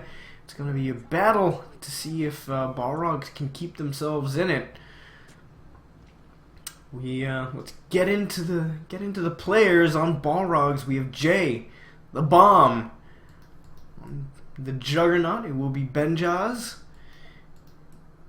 Timado playing the Queen of Pain. These two symbols playing the Dazzle. Sota on the Nyx Assassin in the offlane. For the Radiant, no jungle invasion this time. It will be Camusi on the Earthshaker. Lucinito playing the Invoker. He crushed the Invoker in lane last game. Let's see if he can provide a better performance of his own as Swartzy will be playing that offlane. We'll be playing that offlane Darkseer. He's 2 tangos right off the bat. Little big expenditure there. I think he ate the wrong tree there. But it will be Xandrils playing the support Ancient Apparition. And finally, Leodel had a spectacular performance on that Juggernaut last game. Will be playing the Vengeful Spirit today, or this game. So, no level 1 skirmish. It will be a bounty rune for both supports. Sota gonna plant a ward for himself. Won't be able to get into the enemy jungle. Neither team will, as Luccinni will already have their offlane ward taken care of, courtesy of that observer ward on the dire side, seeing where everything is. I think Swartzy might actually be better off just jungling from level 1 here. Actually, it's a Dazzle. Oh, a Dazzle with Poison Touch, so this is annoying. Just gonna keep him zoned away. Benjaz running forward, trying to find a spin opportunity. Won't be able to do so. But he denies some creeps. But the Darkseer currently sitting on 3 last hits, so... Ooh! Dazzle might be in trouble here. He's gonna run away. He is faster than the Darkseer. Oh, there's a rotation of the Tusk as well. He gets the Ice Shards off. Tree will be eaten. A salve popped. Pause. Coming out again. Alright, we're back. This Leodel's taking a lot of damage in this offlane. This Nyx having free reign over the lane at the moment, as this Earthshaker has rotated to help the Invoker in the mid lane. Doesn't want anybody messing with his Invoker. It does, however, mean that Leodel is in a rough position. 1 last hit and 2 denies. Currently at 38 HP. Might be brought down, actually. No! The Impale's gonna miss. Is there a... Yes, there is a response. The Cold Feet comes out. Leodel getting screwed by pathing. Oh, no. And there isn't even an Earthshake. Oh, my God, he gets it! The long-range right-click. He even gets it. So first blood for a Leodel. Gets himself 600 gold in his pocket. There will be an instant TP in from the Nyx. He does burn a lot of HP from the Radiant side. Oh boy.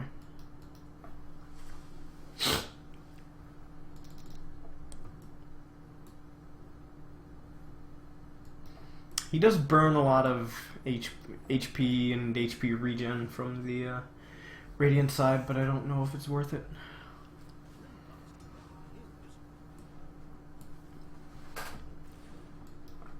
And as I said, Swartzy using up the remainder of his mana to try and get a creep here. He gets the pull off, but this will just make things more difficult. I think he just needs to go straight into the jungle. As he's being zoned away, this Tusk will rotate into mid, but it doesn't make his job any easier. It's a Dazzle with 1 point in Poison Touch, and he now has a Shadow Wave for himself, so... on the bottom lane, Sota... Ooh, he's going to be blocked in by the Fissure, the Cold Feet. What a play by Camusi. And Sota might be able to get away here. Nope. Brought down again by the Vengeful Spirit. Another kill for him. This is just same story as last game. Just the offlane. Feeding a lot of kills to Leodel. He's getting off to a really good start. He's got boots, Wraithband. He can go for a Ring of Aquila and get that mana regen up in that armor. That Agi.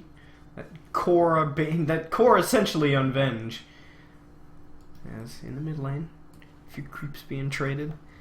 A few strong words being traded. Harshly worded letters. As Swordsea will get up finally to level 3 by killing these creeps. This does mean that Balrogs have been interrupting the CS of this Venge pretty heavily, but of course they are giving good kills over to the enemy supports in mid lane and safe laner. And now that Cambassy has decided that his team is doing adequately in the safe lane, well, there's a blink forward by Tomato. Fissure comes through. Sunstrike will take Tomato down to low HP. One last right click will do it. Oh, he eats the Fairy Fire. Luccinni might be in trouble here. Jay looking for a nice shard. He eats a Fairy Fire of his own. Ooh, snowball forward. I don't know about this one. Fissure comes out and the cold snap. Jay the Bomb in trouble indeed. Fairy Fire gonna be eaten too. Just a war of Fairy Fires. Feels like this item is just core on every single hero now to begin with.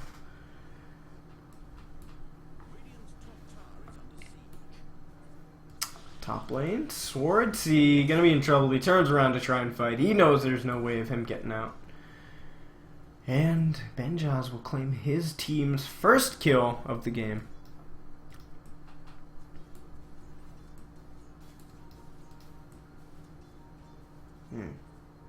Dazzle. Oh, what? That is the strangest observer ward placement. Did he mean to do that? He definitely did not mean to do that. Oh, Lord. Well, you win some, you lose some. Sometimes you place a ward on the river. And he gets spotted out by a dire observer ward, so unfortunate. But they have secured the Venge lane. It is free farm essentially for both carries. With the Nyx. What is the Nyx even doing? He's just sitting behind Tomato here. Trying to get something. At least while the Darkseer has died once, he is getting some good creeps. Where is he even? He's been clearing up creeps in the jungle, I see. He's hit level 4 already. He will be contributing more to his team, I presume, than this level 3 Nyx, who's essentially just standing in mid lane doing nothing. Has decided that there's nothing he can do about disrupting this Vengeful Spirit's farm. So, and he's gone for phase boots too. He's just maximizing his right click damage.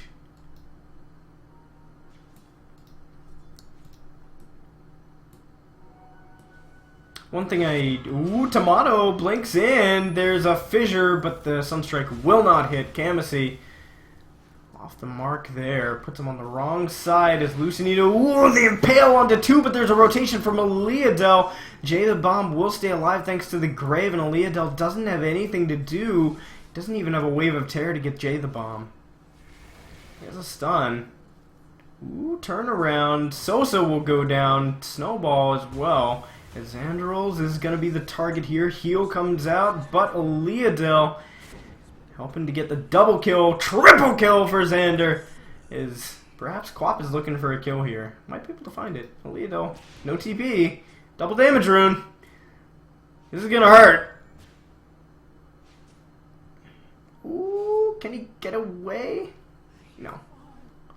There's no deny either. So, Tomato will collect his power treads and a kill for himself, currently sitting at 2-1-1. He died to a neutral, didn't he? Nope, that was a legit death. Guess I missed it. Well, there's a rotation coming in from Cambassy. They see the courier. Tomato doesn't see this rotation from the Earthshaker. They might be able to get something. Luccinni walking forward. Wants it.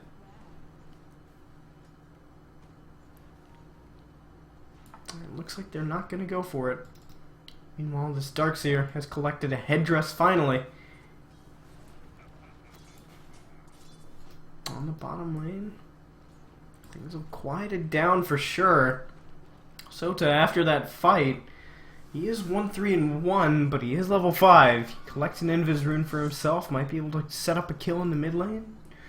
There is a Midas Voker attempting to be built. Guess he needs about 500, 600 more gold for that. Wraparound from Sota. This Observer Ward does see the Earthshaker now. They know the risks. As they see Jay the Bomb coming in, Snowball onto Kamasi actually to disrupt the Earthshaker's initiation, but they still managed to bring down the Tusk. Killed immediately is Aaliyah. Not gonna find anything. Xander. Quick rotations from this Ancient Apparition. He's been making everything happen as he collected a triple kill earlier. He's level 5, either saving skill points. No, he's 1-1-1 and then 2 points in attributes. He just wants stats this game. He doesn't want to be an easy kill for that Nyx. I actually like that a lot. So he's got some armor with the Tranquil Boots.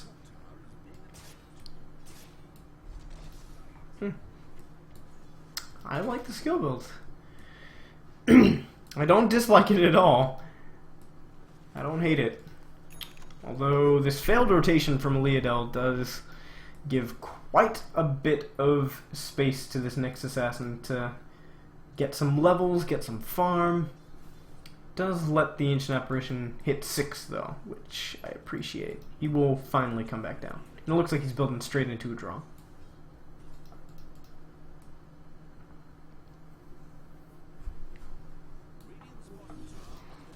Attempted go on to Souza. Oh my lord!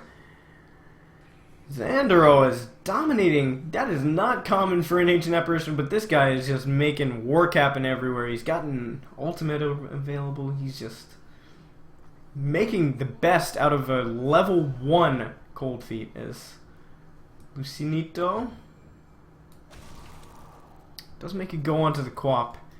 A ult is used, but won't find anything, as there's a wraparound attempt onto Swartzy, that Darkseer. They're gonna have to catch him with the Snowball. He's got a Buckler too. Only has enough mana for one more spell. He can use the wall, which he has chosen to level up. He's currently level 7. Jay the Bomb gets the Snowball off. Benja is looking for an Omni Slash and will get it. Drops the wall just to be safe, but won't be able to get away. Oh, the TPs swap actually onto the Dazzle. Benja is gonna run away and abandon his team. Might even be able to find him. Ooh, Luccinito will get him. There's a spin. And a dead Benja. Ooh, a Sunstrike attempt. Not gonna find it. Will they be able to get him? He's got phase boots. Oh lord. Oh, the attempted stun by Sota, but just not possible. As he walks back into range of a sentry. Is there another one? There is. They're not going to go for it. They know he's there, but I don't think they have a way to kill him. So, finally it's his level 6. They kill the Darkseer, but 3 for 1. And Luccinito has completed his Midas. He's working on a Yule Scepter of his own. Gonna bring out that Sage's Mask to himself just for some mana regen, I suppose, and a TP scroll.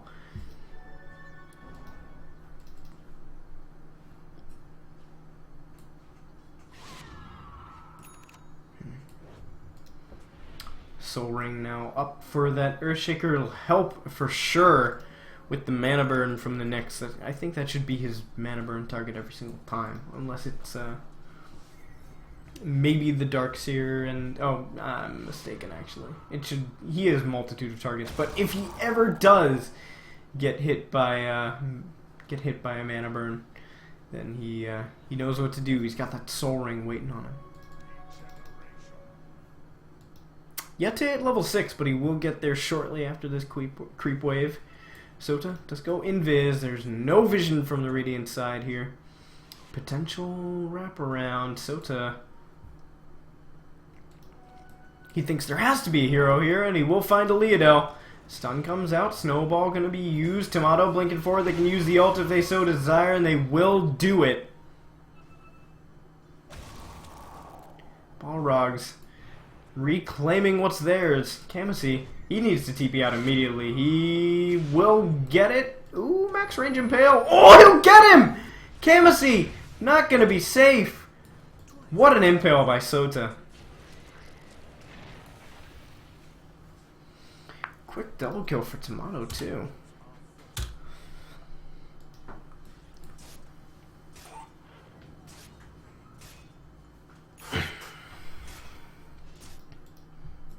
Even a TP down, forced onto Xanderels. He's gonna make a return kill possibly happen.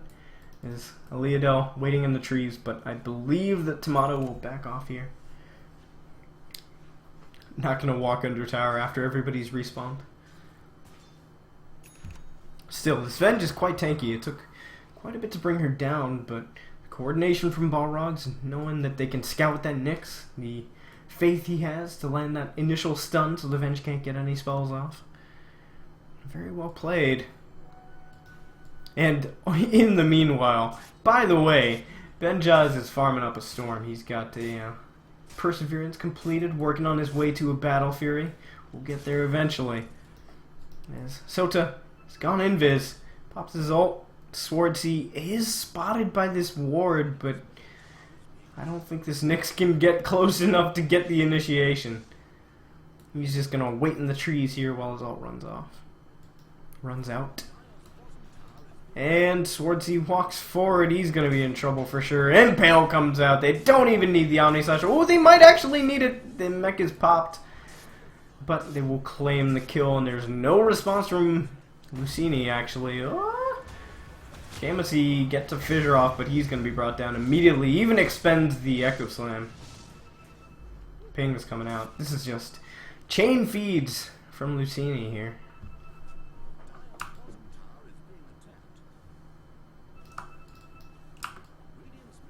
And that should be basically his Battle Fury completed after a few more creeps. After this tower, for sure. And Xanderels is up top. He's purchased a gem? What? That is insane. That's a 15-minute gem. This Ancient Apparition's rich. Rich, I tell you.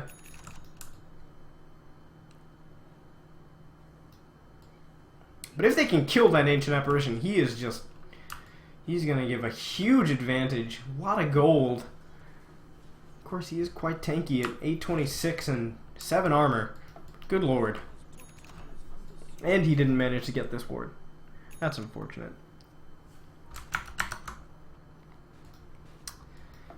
Well, Yule Scepter now purchased for the Quap, working her way to a Yule Scepter, so a defensive item. Ooh, Tomato. Oh, he's not going to be hit by that. Just short by the Ancient Apparition. Xander not quite able to get it. Will be a smoke attempt. They need to make this connect. Like, this needs to work. Or else this is going to be a short game. As the smoke might be popped. Luccinito will have it broken. And the smoke will fail. They need to get the objective now. They need tower. But this is going to be a big fight. They have all their ultimates up in a short matter of time. Besides this Nyx assassin who's just used his vendetta. Drum will be popped. They do a lot of damage to buildings. Aleadel with his drum, he's looking for a swap onto Jay. We'll get it, but the response from his team is just lackluster. Fissure comes in onto Benjaz. Oh lord, the Omni Slash doesn't actually find a kill. Swordsea will go down eventually. Popped his mech before he died. Benjaz likely to go down. One last right click will do it. The self-grave from Dazzle does seal the Juggernaut's fate for 3-for-1. Aleadel not even gonna fall here. Sota potentially looking for a kill. Are they gonna try and find a second tower? I don't think that's feasible, but nope, they're gonna back off. Fissure comes out. Sota gonna... Ooh, the wand is gonna be popped. Jay the bomb extends too far, gets baited by the magic wand. as an Echo Slam comes out, but it's onto a Nyx Assassin with his Spike Carapace. He will actually survive here and purchases a Blink Dagger. Sota, one last right click. He's juking into the trees. He guesses the wrong way, and Luccinni finds a kill. By the way, this frickin' Invoker has 3,000 gold and a Yule Scepter. He's still putting points into his attributes. Good lord. And he's going straight for an Aghanim Scepter. He only needs one more component in 18 minutes. This is a farmed Invoker. That last fight was extremely beneficial. Exactly what they needed, really. And it all comes down to that miss grave by the Dazzle. Poorly executed. Ends up killing his Juggernaut and feeds a lot of gold over to the enemy team.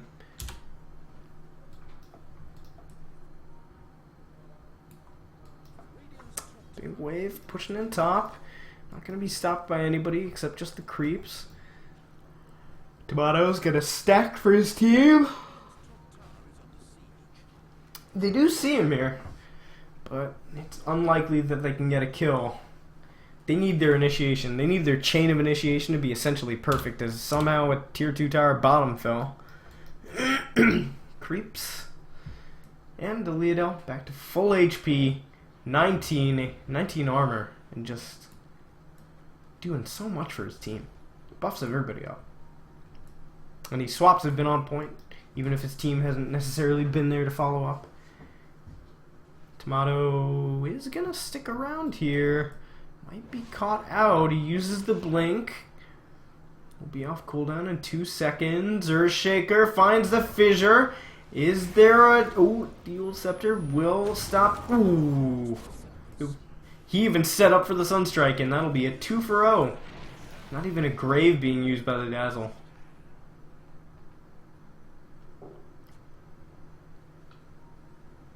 And they're going to go into Roche. They know this Queen of Pain is bought out, part of her Orchid. Just gonna go straight for that Roche, and they do so much damage to creeps. So much physical damage. Sota's trying to get in, but they have a gem. What do? They see Sota here, actually. Oh, they vacuum him onto the cliff! He's not even ready for it. Doesn't pop the Spike Carapace or anything. Gonna go down. Invoker claims the Aegis. The ward being pinged out by Nyx Assassin. Like, that's how they got me, guys. Kamasi trying to get up to his Blink Dagger. He's trying. He's got 700 more gold to go. But with the rate that they take objectives, it's not going to be long before this Earthshaker's happy. Happy as a clam. If you can get any creeps.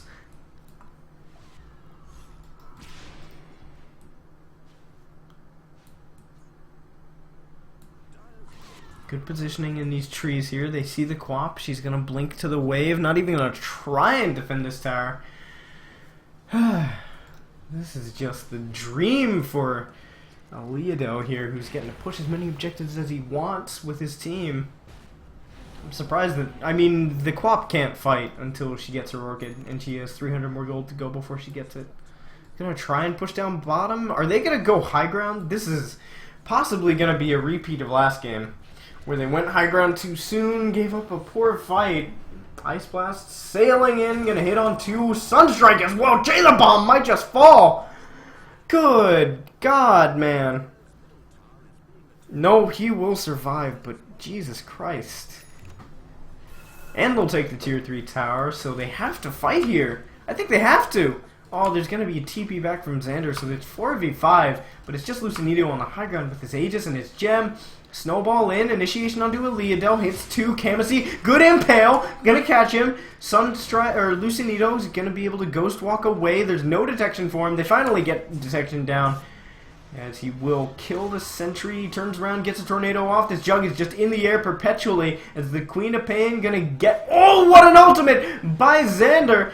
Gonna get that one. Oh, the ultimate onto Luccinni. He will fall. His gem's on the ground. Leodel, it's a repeat of last game. Kamasi doesn't even have mana for an Echo Slam. He can use a Soul Ring if he wants, but won't even use it.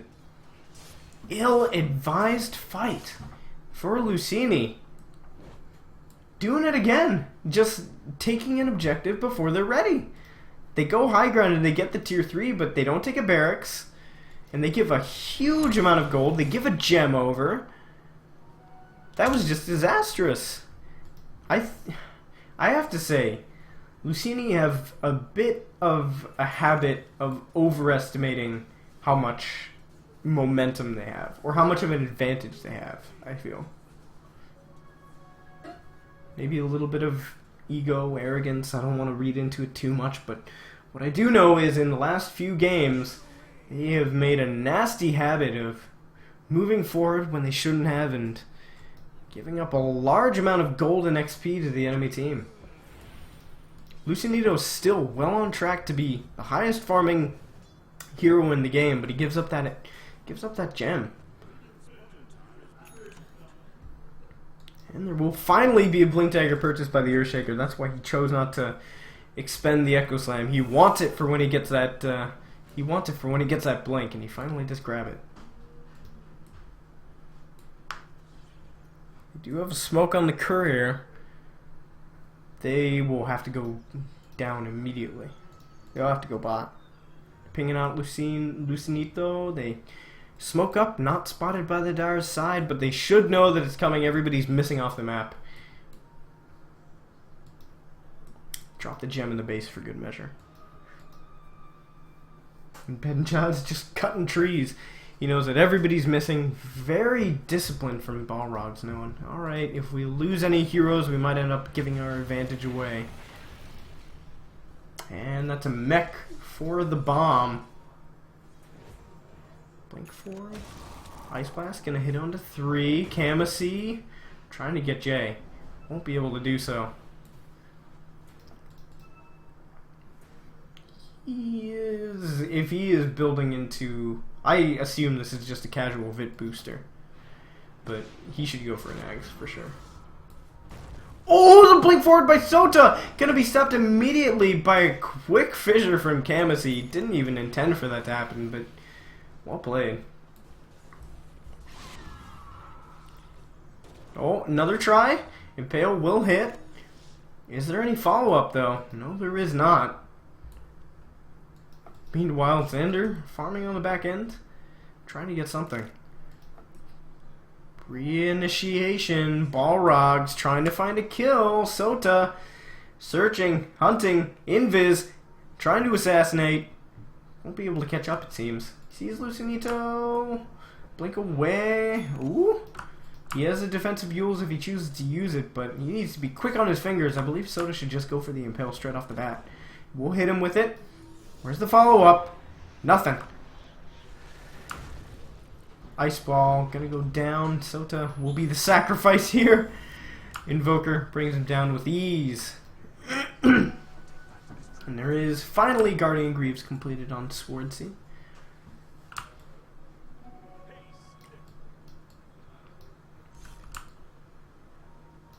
How much longer until Roche? Quite a while until the respawn. So for now, both sides are just stuck farming.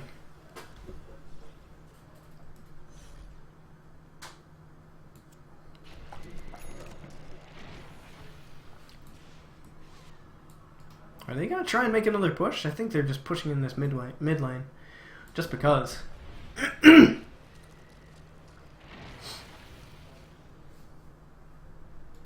Wow, are they actually gonna try and take high ground? I guess. Enemy team doesn't have Aegis. This is the best time to try and get some damage on while the melee barracks is still recovering, but wrap around by Sota. Sentry Ward goes down. He wants to try and get Luccinito. Misses on the Impale. Will hit the mana burn, but the Yule's into the air and the immediate runaway. Sota gonna be glimmered up. Ice Blast coming in. Gonna hit on 1, 2 actually. Benja is gonna take it as well. Swordsea's running way far forward, expends the vacuum on cooldown for 28 seconds, Walrus punched into the air. Snowball gonna hit on 3 potentially. Yes, it will. Deafening Blast comes through though. Ice Blast. Impale actually gonna do a lot of damage. Jug ultimate as well as they clean up the Invoker. Sota will go down, but they trade to Luccinni. Losing a lot here. Xander's gonna fall as well, but Kamaseed comes in with the Echo Slam. Gonna get some good damage out. Tomato is going to be graved by his teammate. Finally a good grave. They wipe 5! Balrogs doing the damage, and again just a completely inexplicable push by Luccinni.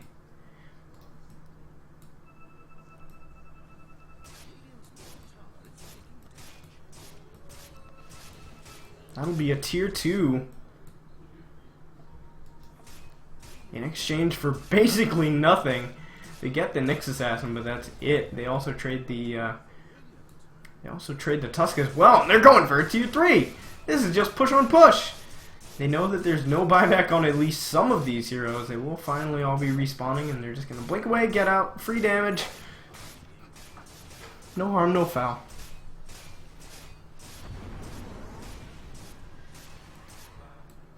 It seems that Luccinni's lineup is reaching its peak here. Will soon become obsolete. I have to... This has to be a mispurchase, right?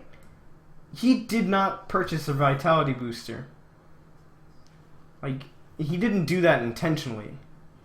Or he, like, decided that he wanted an Atos and then decided otherwise? I don't know.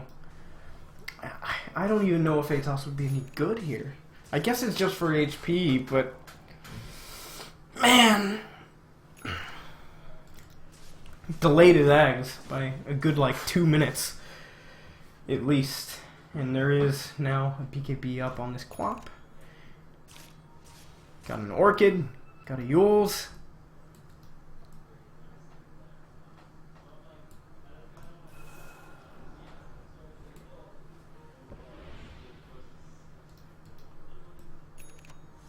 BKB being bought by Leodel. This will be a make or break next couple of minutes. The next 5 minutes, I believe, will decide the game. As Xanderals, he's in trouble. That VIP booster isn't going to do anything for you here as Tomato cleans him up.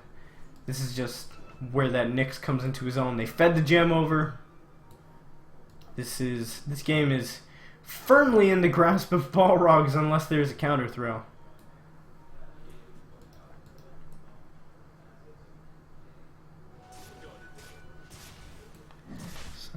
Diffusal Blade and a BKB purchase for Benjaz. They definitely want to end this game in the next few minutes. There's a great vacuum up to the high ground. There's no way for some of these heroes to get down. As Ancient Apparition gonna buy back for the Ice Blast. Snowball down to the low ground. Oh no! The creeps are gonna let him do it as the Ice Blast comes in, gonna hit on 2. Aleado! Benjaz gonna go down before he can get a single spell off as Swartzy gonna vacuum in 5 if he can find the Dazzle. Lucinito gonna grab an Aegis now. They are trapped in the pit, but there are worse places to be trapped, and that Juggernaut doesn't have a buyback even with its gigantic net worth. Won't be able to buy back here. Kamaseed finds a Dazzle, gets a Fissure. No Enchant Totem for now. You get TP, actually. Oh, yeah. Really? Is he gonna get out here? No. He tried. That was a weird position for him to be in, though.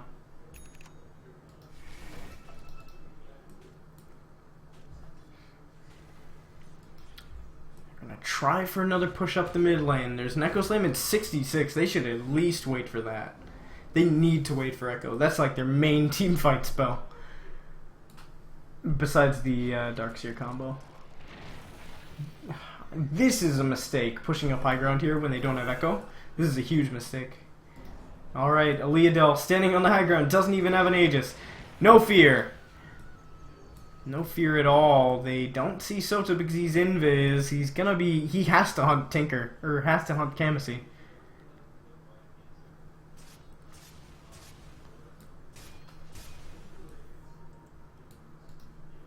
Ooh. He just needs to walk a little farther forward.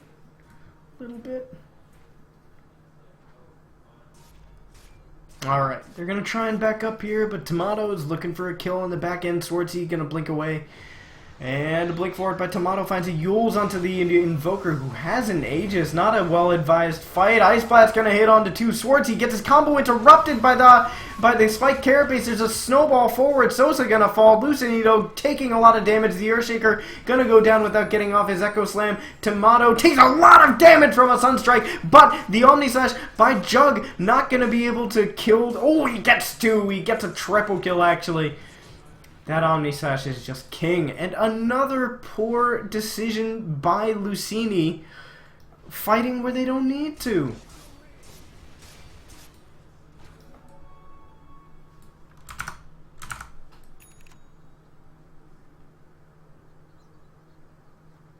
This will mean a tier 3 unless they want to expend their buybacks. There's no wall on the Darkseer.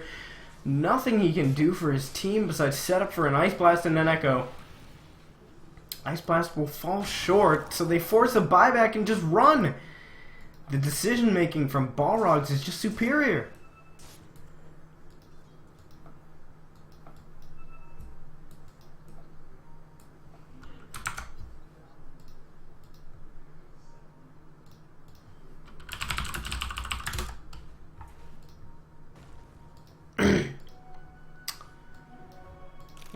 Is looking for something. They're gonna converge here on Luccinni. They see 2. If they bring down Kamasi, that could be game. Orchid comes out, swap to save him. Selfless play by Aleadel, jumps in. Tomato gonna try to do something. Swordsy is gonna be killed and brought down. That's a dieback. Aleadel's next on the menu, gonna be purged. BKB pop, but he's caught in the ice shards.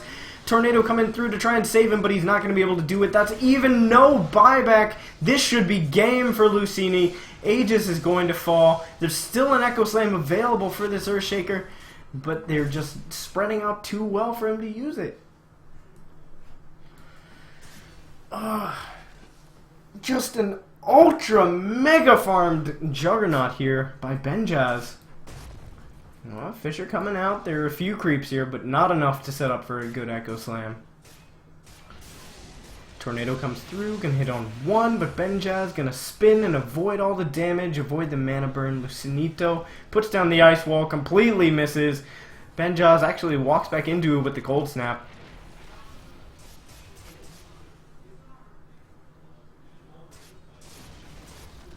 Jug ends up destroying the tower with illusions. Yules onto the Invoker. He doesn't have one of his own. That was an offensive Yules. But they're going to walk back. All the heroes respawning from Luccinni. Once again, great play calling and decision making from Luccinni. Or from Balrogs. Just outplaying Luccinni. Making sure they can't get anything on the respawns. They can't get anything when the team's running away. Oh no, walk forward by Luccinito. Benjaz looking for an Omni Slash, but it's still the Aegis on that Invoker. Will be expiring in a couple of seconds. He has to play really safe here. They have to hope for a miracle fight at this point. This is the problem with putting all your eggs into the team fight basket, as there's a smoke up. Sota not standing far forward enough to get a reveal on the smoke, but the Tornado should tell them where the heroes are. Oh, the ice shard's gonna split them up. Xander is spotted. There's a potential for a impale by Sota. Oh, the ice shards block them off. Vacuum into wall, into nothing. It's a complete miss by Swordsy. The ice blast comes in, gonna hit on nobody. Oh, just a disaster of a jump, misjudging his team's ability to get into the fight. Swap onto Jay. He's gonna Glimmer Cape up. Might be able to get away here. Gonna do it. Aleado pops the BKB. Is there anything that he can do during this duration? There's nothing. Fisher comes out. Benjaz gonna dodge it. Not even gonna be brought down. Grave comes out. Snowball gonna keep him alive. Grave, the frickin' Omni Slash will bring down Luccinito, and that's gotta be it. That's all that Luccinni have in the tank. Kamasi hasn't even used a single Echo Slam. And he will be brought down eventually. Jay will be killed by Xander. It seems like he's the only one performing on the team right now. He will be able to escape.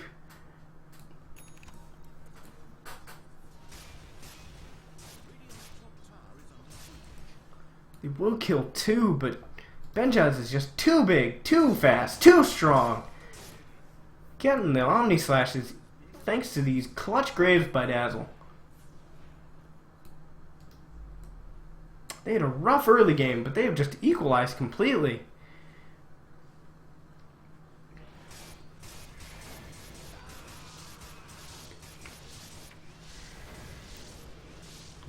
Vacuum into the Ice Blast. Might do some decent damage here, Echo. But the BKB pop by Benjaz. He knew it was coming. He knew what to expect. Kamasi gonna go down without getting a single thing done. The Cold Feet goes off onto Benjaz, but he doesn't care. He still has a spin if he chooses to use it.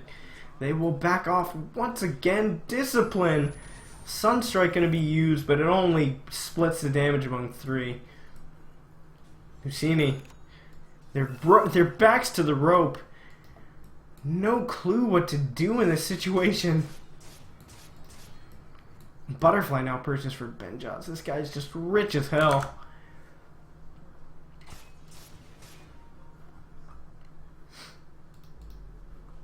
And a DD, good lord. So, they're waiting for the next Roche, and then it should be their cue to go and end the game. Sota. This guy is underfarmed as hell, but he's just setting up opportunities.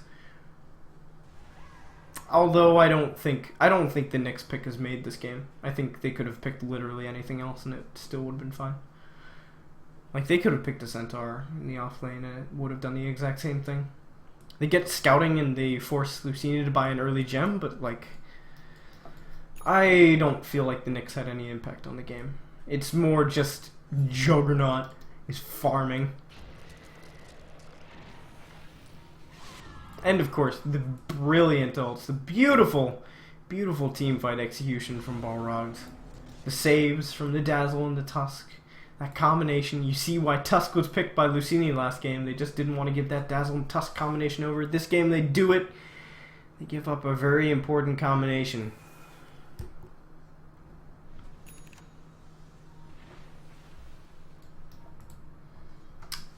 Sota is hunting. They have a gem on the Ancient Apparition. They swap him into the Cold Feet, but will they be able to get anything? They blow everything on the Nyx Assassin with the lowest net worth in the game. Aaliyah Del Dota going to be brought down. Swartzy next on the menu. The Omni Slash actually doesn't go the full distance, but they still manage to bring him down. This is a disaster. Xander will fall. He can't get rid of that Quap. As Kamasi, just another fight with no Echo. Will manage to get away, but not the pick, I would say. And there will be a smoke. This is do or die. Balrogs split up perfectly. They know the Echo's coming. They know that that's the only way for Luccinni to get back in the game. It's the only way. The Orchid comes out. Lucinito gonna throw this tornado out. Hits 2. Tomato gonna blink away. Nothing he can do.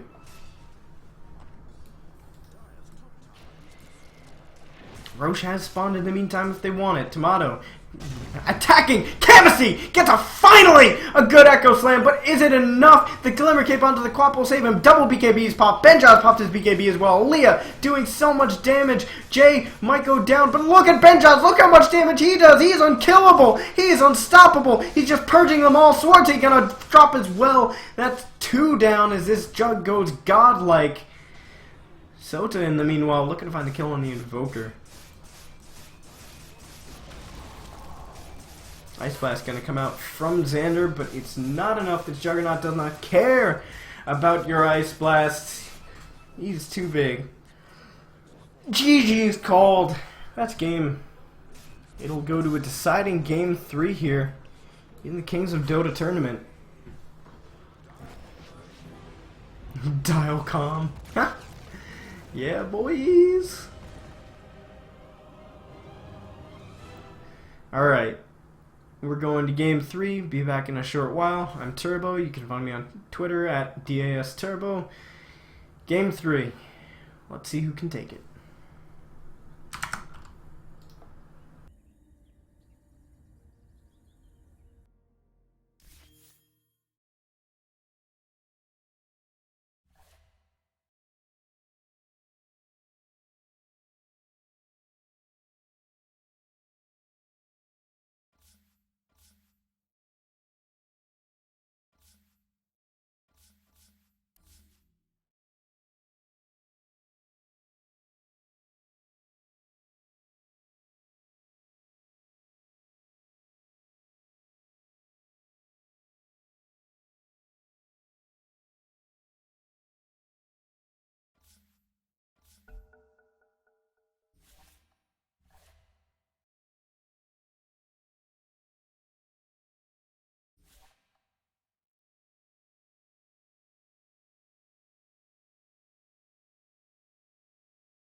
Radiant's ban.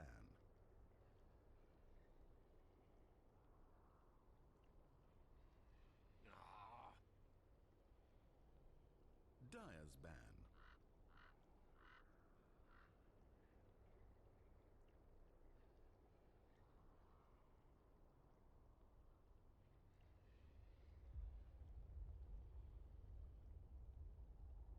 Ten seconds to pick.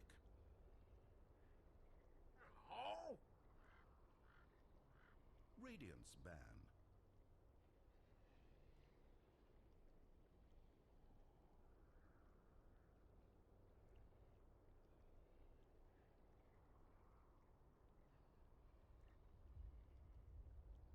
Only 10 seconds.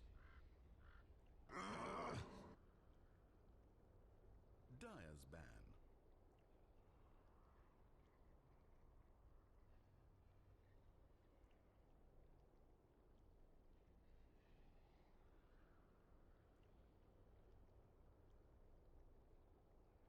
Ten seconds to pick.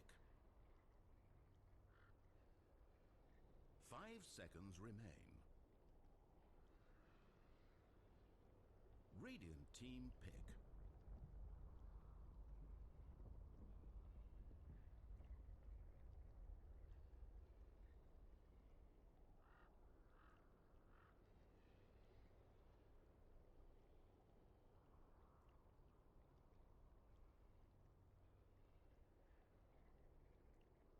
Dire team are now picking.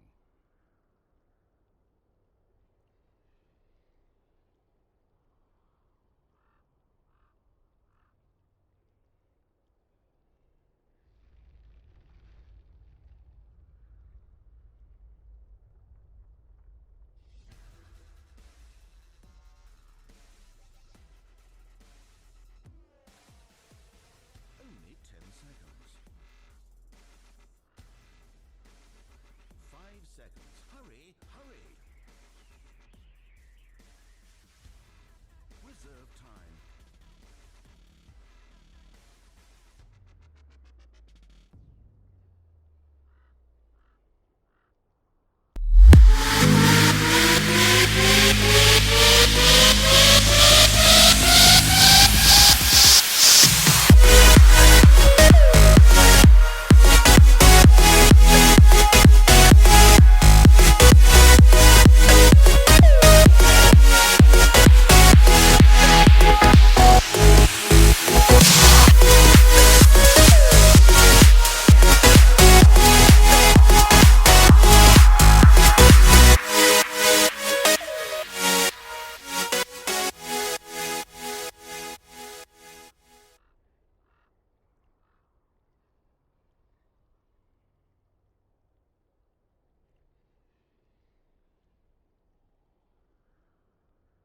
Only 10 seconds.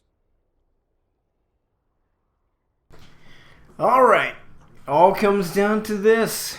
Game 3 between Balrogs and Luccinni Gaming. Game 1, a little shaky from Luccinni, but they managed to take it in Game 2, not so lucky, overextending on the push and giving up a huge advantage. And Balrogs ended up taking it on the back of an extremely farmed Benjaz Juggernaut. So, Game 3 is where it all ends. The same bans as last game. Get rid of that Gyrocopter, get rid of the OD, get rid of the LD, get rid of the Faceless Void. That opens up for another Dazzle, even though I really have to doubt its impact in these games. But the follow-up Death Prophet, incredibly strong in the last few weeks of Dota, both professional and pub. I'm sure you've had your game ruined by a Death Prophet recently. This is just already a strong draft, and the Juggernaut immediately banned, getting rid of that trend of Luccinni only banning out offlane heroes. I think they realized that the offlane is not the problem. Sota feeding away quite a bit no matter the hero. I think they need to limit Benjaz more. They will grab the Invoker and the Bane, so this gives them extremely strong lane presence. Bane can set up for Sunstrikes with his Nightmare. Also provides good harass against whoever comes into the off lane or the mid. He'll definitely have to come into mid to help out the Invoker against that lane. The Spirit Siphon is just too strong sometimes, it seems.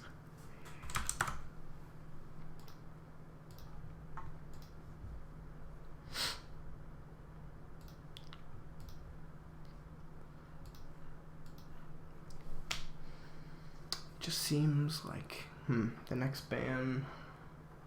I think they should just focus on carries, but who do you even ban out? We'll get rid of the Ursa. Same as last game. They don't want it picked in the second phase now, and especially because Balrogs are on the dire side. With that Death Prophet, they just have so much Roche control. They can just walk in at about 7-8 minutes and take it solo with the Ursa, or they can go for it at 12 minutes and start a team fight with the Death Prophet ultimate. Just seems like there's no way to win when the Ursa's on the other team, especially on the dire side. So this game, it will be removed. The final ban coming out from Balrogs Esport for this round. What'll it be? There is a strong... I would say still take out the Earth Spirit, especially against the Death Prophet, but she can always turn around ganks very... She can turn a ganks around very easily. So, even that's not guaranteed.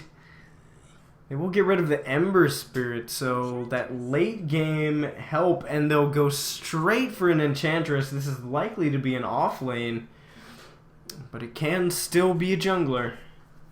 Either way is just devastating sometimes. It'll be a Pudge! A Pudge for Luccinni Gaming. I gotta post about this soon. When the game starts, we'll go for it. But Balrogs are now looking to return it. I think this should also be an offlane Pudge, but it can be roaming. It can get some kills onto the Death Prophet. They might also choose to do maybe like safe lane Invoker, Pudge mid, hook the Death Prophet in, kill her. They also have good setup with the Bane. The Bane Nightmare, really good setup for that Pudge. This might be dangerous, but it's a very all-in pick, especially as the third one. Third pick Pudge, I don't know how I feel about this. This is weird.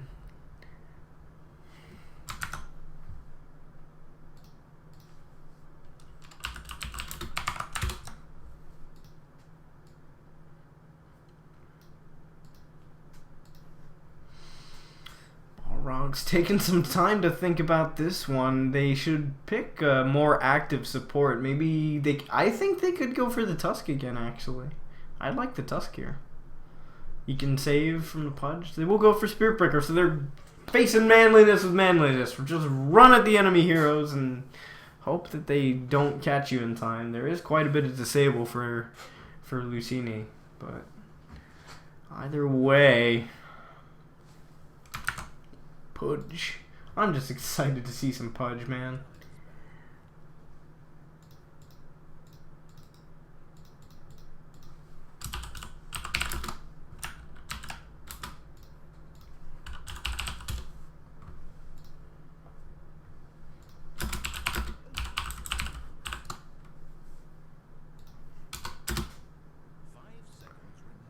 Alright, it'll be an Abaddon again for Luccinni. Not banned out this game.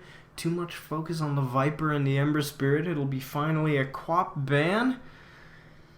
And we're going into the 5th ban and the last picks. The deciding game here for Balrogs and Luccinni. I mean, it has to be a carry. Or it could be an Enchantress carry, I suppose? Oh man, that would be dirty. That would be disgusting. Just chunking fools with the Aghanim Scepter. I don't want to think about it.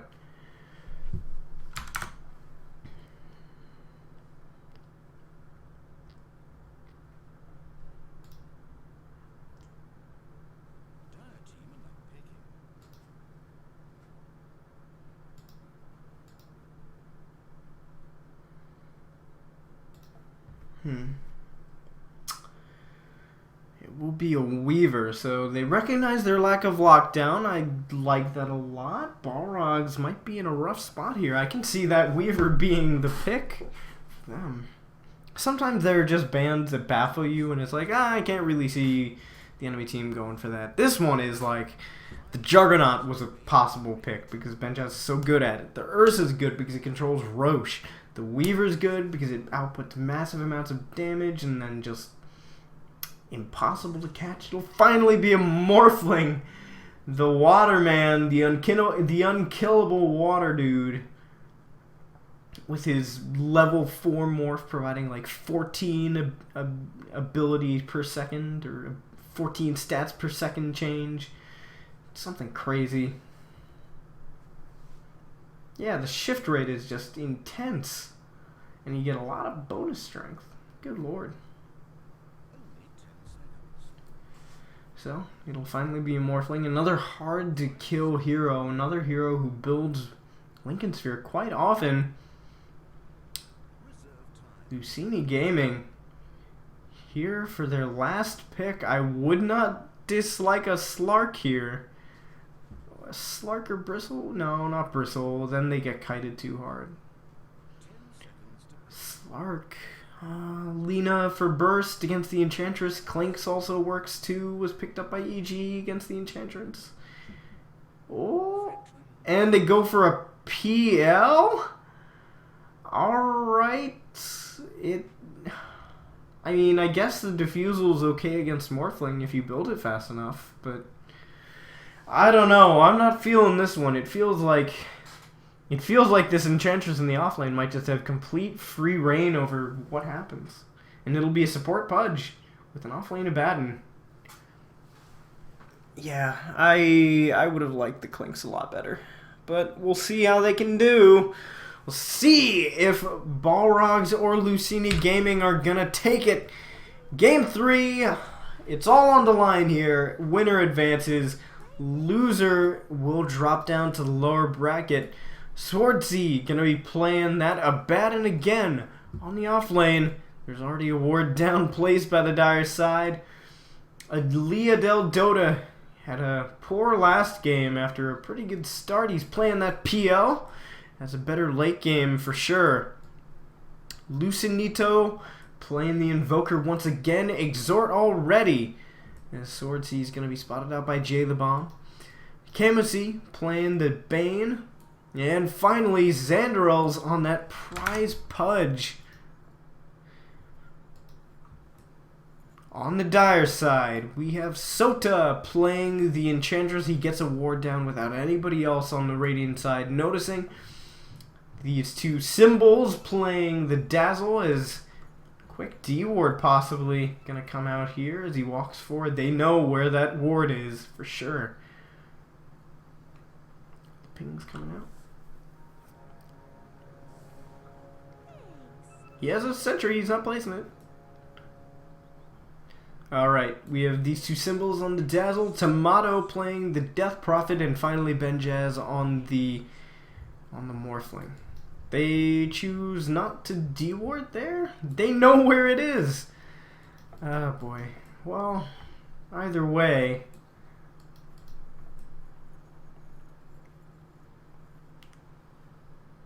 The game begins.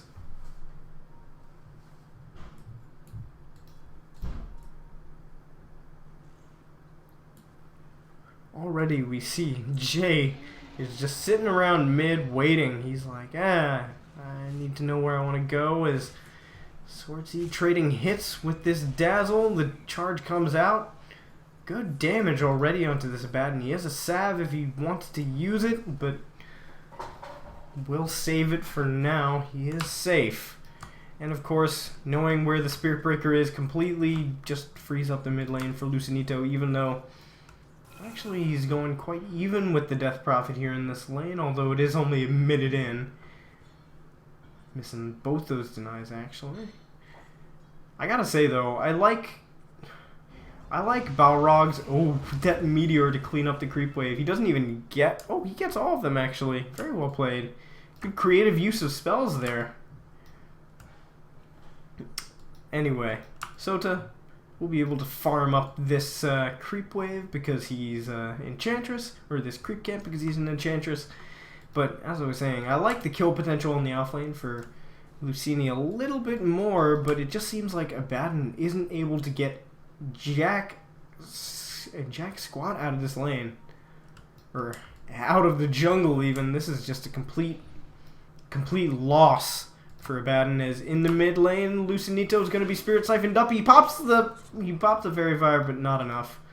First blood will go to the Death Prophet, and already not a great start. You see the dangers of going up against this Death Prophet who can just constantly Spirit Siphon you. Only one charge on it, but... or 2 charges actually now. And in the offlane, Morphling gets a solo kill, or a kill with the help of the Dazzle.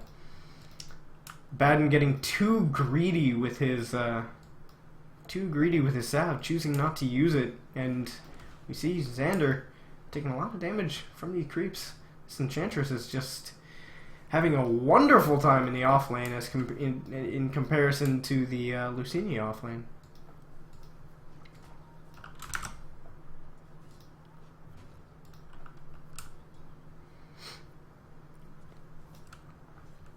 Yeah, there's nothing they can do against this Enchantress until Invoker gets more levels and Exhort and gets a Sunstrike. There is already a charge coming out onto him. Could be food, but he is under his tower.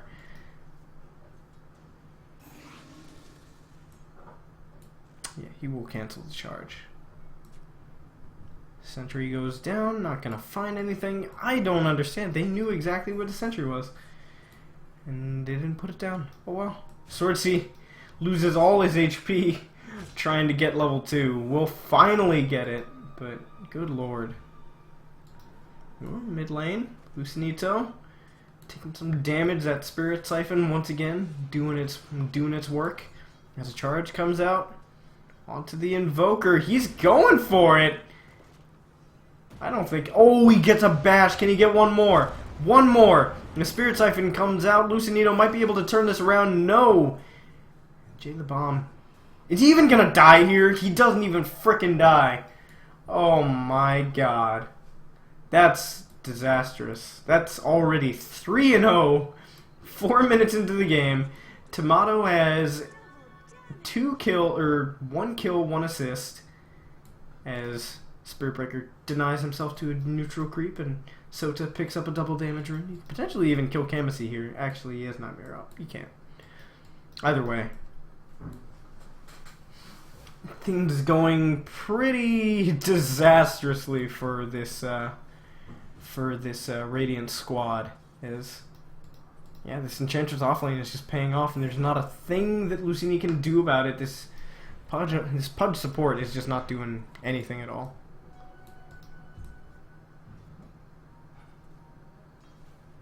Charge into mid. Luccinito gonna be caught out again. Can he get another bash? The bomb. Jay gonna be hit with the Deafening Blast Meteor combo. It doesn't do a whole lot of damage. Holy crap, it does actually! As Luccinito collects his first kill of the game and equalizes things, but he will trade his own life in response. Xander with a late TP. I think this Invoker just has to abandon the lane completely. He has to just jungle. This is the worst possible start that you could ask. He has 20 CS, which is pretty good, but then he has 20 last hits, but he just keeps getting killed repeatedly. Keeps having to spending gold on TPs, keeps having to spend time out of the lane while this Death Prophet has not died once, got 2 kills, got an assist, and all of his other lanes are winning. Even this Enchantress, I'd say, is a win. Just the fact that they didn't go up and block this camp is baffling. Just seems like Balrogs have outthought and outplayed Luccinni in this early game. It'll really come down to, can Luccinni mount any pushes, as Sota gonna be caught out by the Bane here, but there's not much he can do once he's popped the heal. Kamasi is gonna be stunned and charged, as he will get off the Brain Sap, the Nightmare onto Sota, just so they can isolate their targets. Leodota, there's a kill, and meanwhile, onto the Invoker again, this time just a freaking solo kill. They managed to get the Spirit Breaker, but at what cost?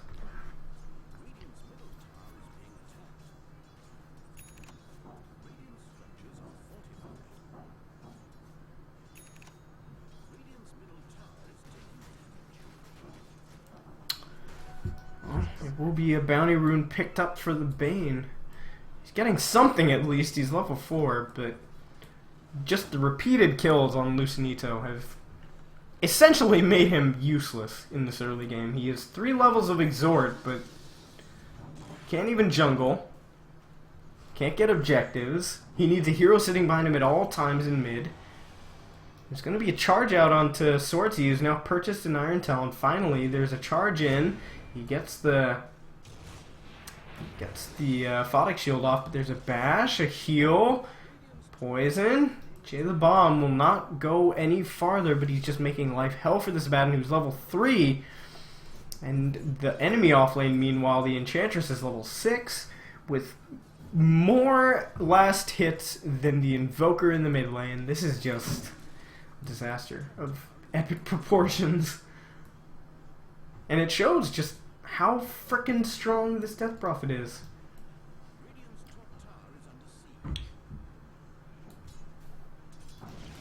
And meanwhile, Benjaz, with 60 last hits at 8 minutes, essentially perfect, with 31 denies as well. He's been equalizing the lane, but now they decide it's time to go fight, as trying to turn some things around onto the Luccinni squad.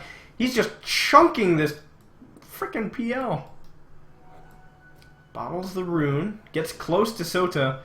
Gonna try and get a kill. The hook comes out, good setup, but they can't right-click him.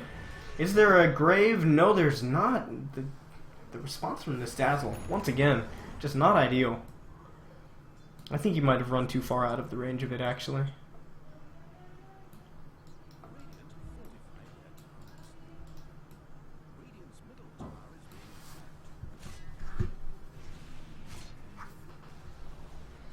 But in the mid lane, they will claim the tower.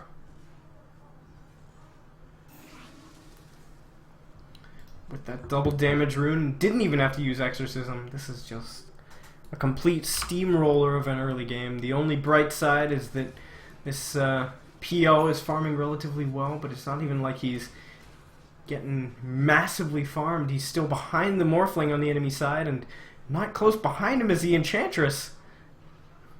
Meanwhile, they're rotating 4 down to this bottom lane. They're farming up the jungle for now, but they're trying to take this tier 1 tower. They have Exorcism, why not? And Aaliyah jumps forward. He's going to find Sota here. Throws out a lance. Doesn't do a whole lot. Jay the Bomb might find Kamasi here. More illusions coming out. The heal from Sota. Bash!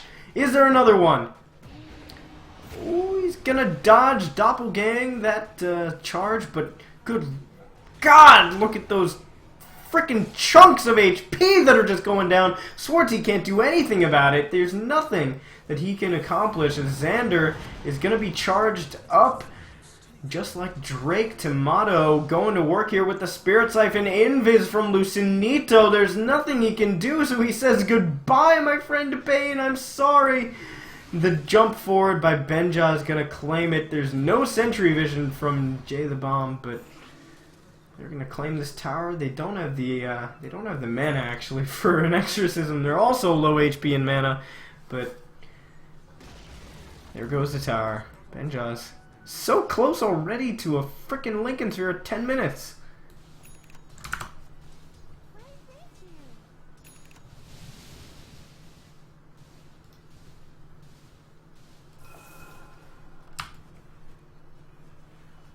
Invoker trying to work towards a Midas. He finally gets a Gloves of Haste, but he has about 1,000 more gold to go before he can get a Midas.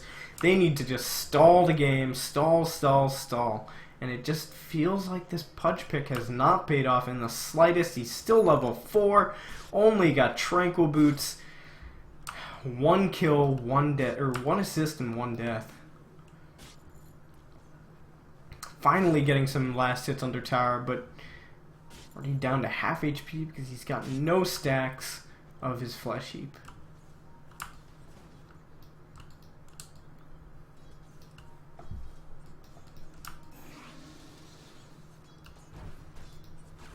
And the Death Prophet now has a Yule Scepter complete.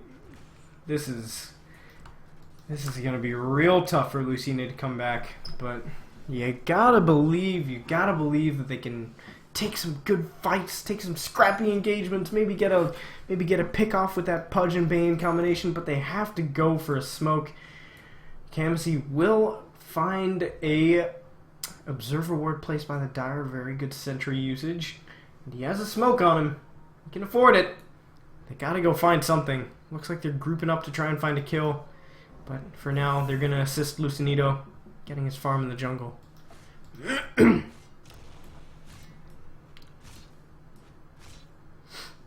So with all the tier 1 towers taken from Balrogs, it's 12 minutes. They have max untouchable on that Enchantress. And it seems like they should just go into Roche.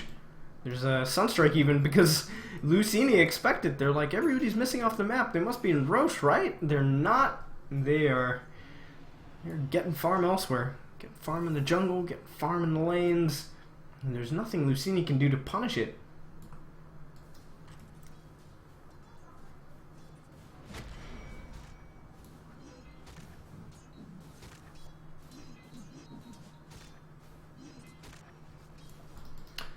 So Jay now has his level 6. He can get even more kill potential now. He should probably start carrying dust on him too, just in case the Invoker gets cheeky and tries to go for an invis play. But Benjaz will TP into mid. They've got to be looking for Roche now. The Dazzle will walk in. Hastrune's going to be bottled. Sota's going to tank up. They even have the illusion that the Morph created, the Replicate, going to tank up a little bit. They don't even need it. This untouchable from the Enchantress is just huge. Roshan sees Enchantress and is just like, I don't want to hurt her. She's an Enchantress. She's my friend. And then Enchantress brutally murders the Roshan. There's a Pudgy pause. They did pop their exorcism, but it does get him to level 2. Got an Aegis on the Death Prophet now. They can push bottom if they choose. They will feel perfectly fine trading a tier 1 for a tier 2, I believe. Hastrune's going to be activated. Charge out onto Swordsy. Going for Xanderals, maybe. This guy's going way undertowered. The bomb, indeed, as Xanderals is going to be caught with the ultimate on the backside. Kamasi going to get the Nightmare off onto the Dazzle. Turns around, gets the grip on the Death Prophet. Actually, this is going to be the Aegis. It looks like. As Tomato will get the Grave off actually, and 2 Spirit Siphons. So much damage. Good lord, they're diving under tier 3 towers. Jay, the bomb is indeed the bomb. He's going to pay for it, though, and explode as they get to... Don't even take the tower. They're diving behind tier 3 towers. The Death Prophet will lose her Aegis as well, but won't be punished for it because Pudge is in the base. So, with all that behind them, they just decide, alright, guys, let's get this tier 2 tower. Enough joking around. Enough feeding. Like, we lost the Aegis, fine. Dazzle takes the tower. And they can go back to doing whatever they damn well please. Benjaz actually choosing not to complete his Lincoln Sphere, going for a Yasha in the meanwhile. I mean, he has so much farm, you might as well. But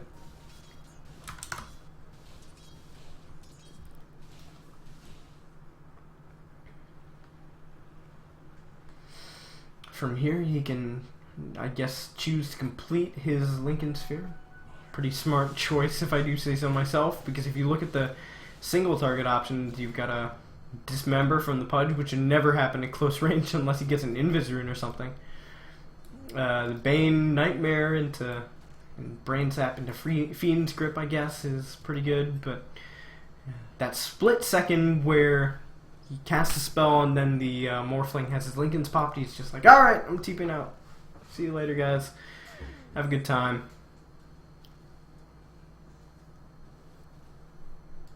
So, 3 heroes rotate up to top and immediately get the hell out. They're like, that Morphling isn't killable, guys.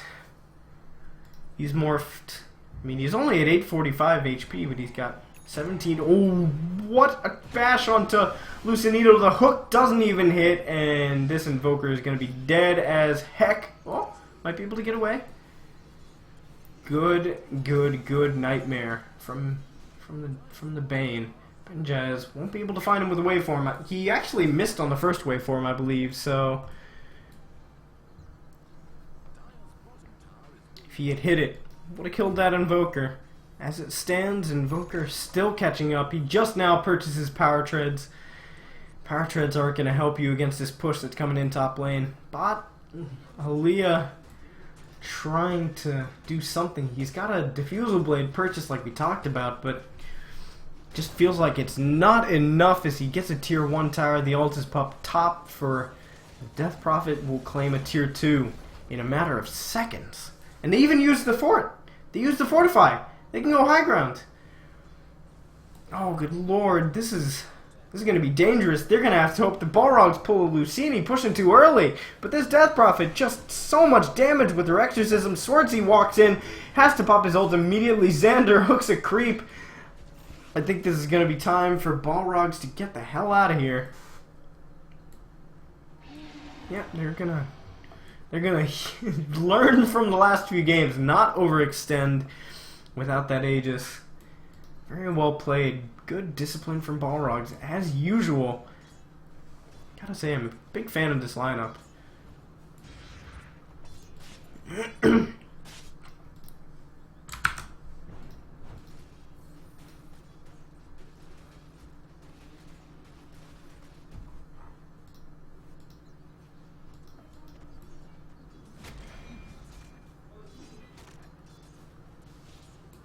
Giving his creeps to Benjaz. What did he purchase? What did he get? Okay, he's got the Lincolns and a couple hundred gold, I believe. Got it. It was just a couple of gold, not a couple of hundred. So, Aegis will respawn in a long time. It's going to be a while unless it's like an immediate respawn. So for the moment, it seems that Balrogs will be content to sit back and farm. The game plan from Luccinni at the moment, I guess, has to be to try to find a pick off, get some split push going if they can. But with their lineup, it just doesn't seem like there's anything they can do because PL is pushing out lane, sure, but meanwhile Benjaz is getting kills with Jay. On that Pudge, whenever the Pudge, or any other hero for that matter, walks out of the base, it just seems like he dies immediately.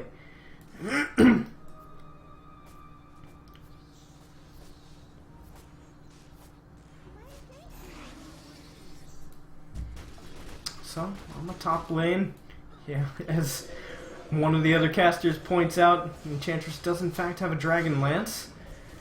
Pop the Exorcism again. Because they have an Arcane Rune, so it's going to be a really fast respawn, or cooldown, that is. And they're going on to the tier 3 mid. A Meteor comes down, Sunstrike's going to miss.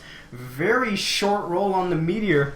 As a hook comes out onto Benjaz, he's going to waveform away. Tomato taking a lot of damage. Self-Fuels takes all the ghosts back in. Or no, that's just heals. What the hell? Alright.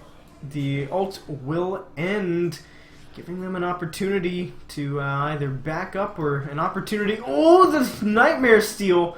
Very well timed from Balrogs, just juggling as they get back. Jay the Bomb, the one left behind here. And it seems that in the meanwhile, PL is able to get a split push going. Takes a tier 2 top, gets some damage on a tier 3. It's about the best they can hope for. Aaliyah playing it about as well as you could possibly hope. He's died once, he's got 2 kills and 2 assists. I would say this is a successful PL. He's got 10k net worth at 20 minutes. He's on track to have a good game, but the rest of his team is just so far behind, and the rest of Balrogs are so far ahead. Look at where this... The Enchantress is well on her way to a... Oh god, they're looking to find Aaliyah. Will they be able to get him? I don't think so. They pop the Lincolns. That is one way to pop the Lincolns, I guess. There's gonna be a Pudge Dismember onto a creep. He knows he's not getting any kills anytime soon. But, yeah, I would say... They gotta just hope that Aaliyah can create some... unfavorable trades, perhaps, or make a split-second decision that ends up being, hurting them. But, I mean, just look at this freaking Enchantress. She's got a Dragon Lance, has one component of the Ags if she chooses to buy it. She's just farmed as all hell, 4th on the net worth charts, whereas you look at this Abaddon who has just not had a good game, didn't have any help from any other heroes, not even the Bane. As the Exorcism will be popped, the Weave goes down, and the Tier 3 falls on the mid lane. Meteor goes down, won't do a whole lot. Nightmare comes out. Heal being used by the Enchantress just to keep their heroes healthy. The Abaddon runs in. Swordsea taking a lot of damage. Forced to pop his ultimate already. Invoker sends a Sunstrike down, but it doesn't do anything. Swordsea back up to full HP, but now he doesn't have an ultimate if he wants to try and fight. Death Prophet ultimate gonna cool down very soon. Benjaz won't be brought down, and Swordsea is gonna go down instead. The hook is admirable from Luccinni on that Pudge, but just not enough. Not enough. As Leodel has to doppelganger and go back to base just to avoid that damage from the Enchantress. The hook comes out again. Benjaz doesn't have a Lincoln Sphere. Will he be graved in time? Looks like he will. Xandros will be brought down. Meteor gonna miss completely. Deafening Blast hits on 2, but the barracks are gonna go down here. Balrogs, flawless game plan, giving away nothing and taking everything from Luccinni. They don't even get a trade for it because the PL's back at base trying to defend. And he's saving for a buyback. No, I guess he's getting the Manta Style and he wants the Ultimate Orb, but he's just not farming fast enough.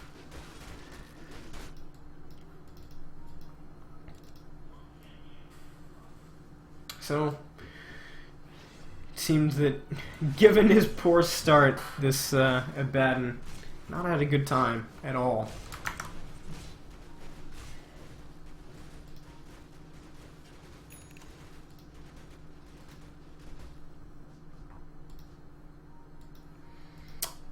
Roche should be up soon. Looks like they're sending a creep in to scout it.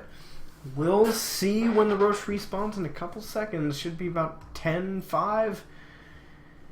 And they'll be ready. Benjaz, now with almost 4k gold on top of what he already has, is just a monster. As Roche will respawn, Invoker sends a Forward Spirit in just in time to scout it. But, so, both teams know. And both teams know they know. Oh my gosh, he's forgoing the axe completely. He's getting either a sheepstick or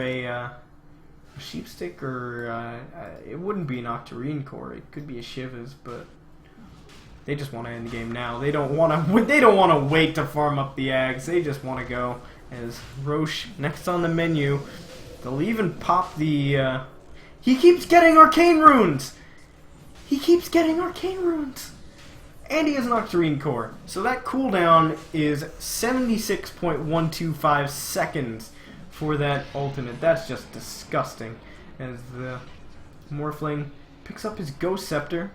It's now working on that Ethereal Blade. As the push will be attempted on top lane, but not going to be good enough. Ooh, Invis ult from the bomb as they get a Yule Scepter up. Oh, the hook!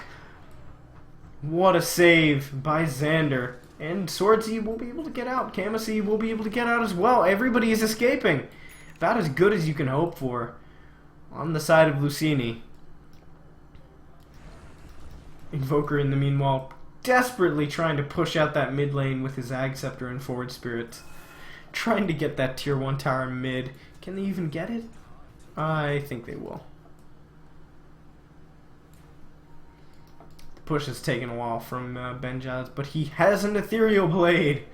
He does a lot of freaking damage. He's got basically no strength left in the tank. He's got over 200 agility, over 240 damage.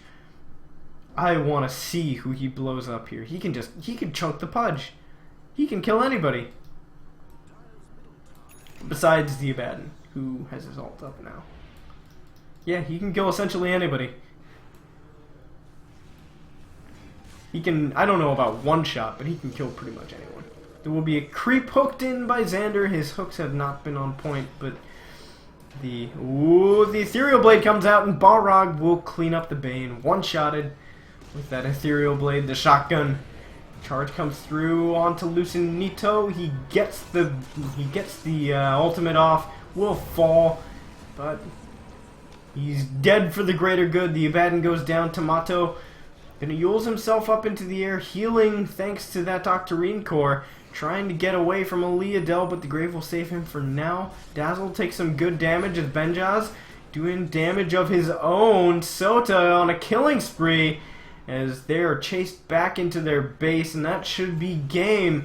Second set of barracks fall for Luccinni, and it just seems like Balrogs, after two pretty close games, have had enough. They've decided that this is the end. Well, Diffusal comes out onto Sota, but he's still incredibly slow with the attacks. The Bane's Fiend's Grip is going to be cancelled by the Yule Scepter. Aaliyah walking forward. The Silence comes out. The Nightmare inopportune to say the least, but Tomato will be going down. The Grave comes out, doing so much. The Spirit Siphon will bring down Seema. Oh no. As, Seema. Oh no! The hook didn't hit! The Dazzle gets away. Seems that Swordsea blocked his teammate's hook.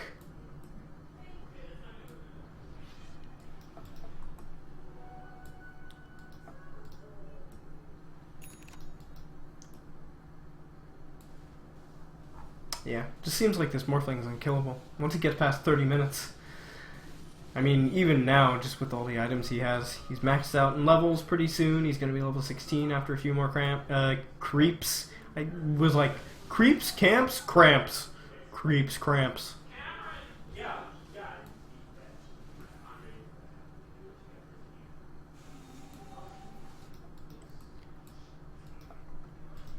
So, they might choose to wait for another Aegis, or at least for when Death Prophet's ultimate comes back up. And it looks like he's going into a Manta style of his own. Gonna wait for him, miss the creeps.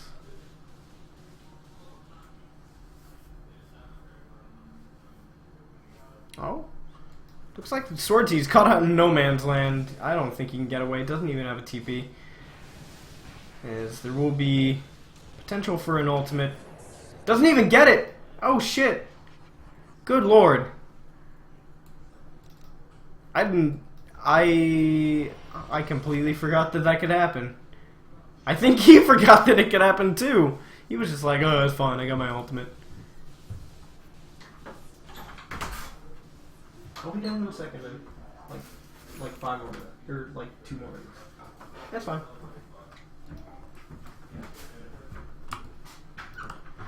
Alright, Balrogs, final push. Abaddon's dead for 10 more seconds, but I don't think it'll matter. They have all their spells off cooldown. They still have Aegis for another couple of seconds, actually. If Benjaz falls, he might just end up falling as Tomato. Gonna be graved up and saved. They blow a lot of spells on him, but they still can't do it. Tomato will still stay alive. As the ultimate comes out, another hook onto Tomato. Looks like they'll be losing their Spirit Breaker here. Tomato keeping alive! He's just too damn tanky! He keeps healing up with the help of this ultimate. There's already 2 dead on the side of Luccinni as another hook comes through. Xander's finally hitting him. Benjaz doing good damage. He doesn't have an Aegis, actually. Waveforms through, kills a PL! Just wrecks him. As the racks are now exposed, there's going to be buybacks on both the PL and the Invoker. Benjaz decides against going for more. Not that ham.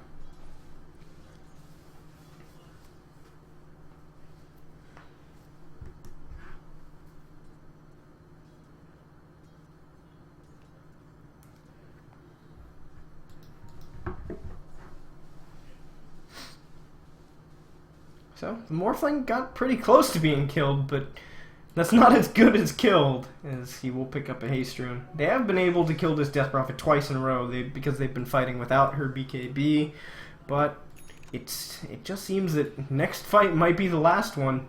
Death Prophet's ultimate's off cooldown in 18 seconds. They're looking, and this Enchantress did decide to finish a Shiva's guard, so it's no Ags, but she still chunks people. As she springs forward, looking for a kill on Takamasi. As the Nightmare comes out, charge forward, Jay the Bomb, looking to get a kill on Takamo, and he will get it! It even enchants the illusion for insult to injury. He even denies his creep. Good. Oh, man.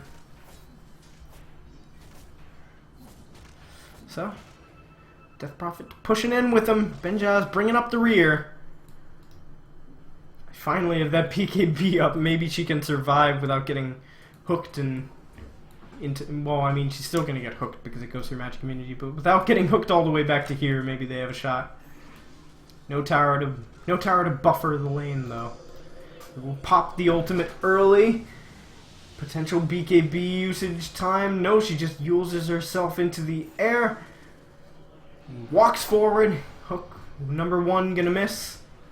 Swing and a misses. Jay the Bomb jumps in. Gets a great charge onto 3. The combo from the Invoker misses entirely. Is Jay likely to go down? He gets a grave actually from the Dazzle. On the back end, Sota gonna be gripped. There's no grave to save him. The barracks will be falling, but they do lose their Enchantress, and there's no way for Jay to come back into the fight unless he wants to go full man mode. Try and save his Death Prophet here. It's mega creeps. Jay is just AFK.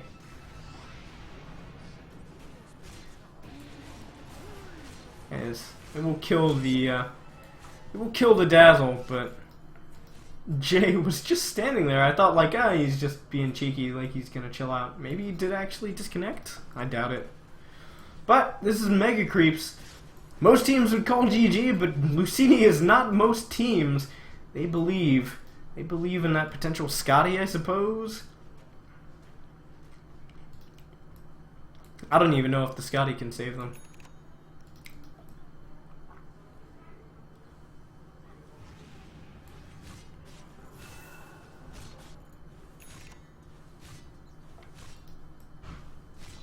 Either way, they're gonna try.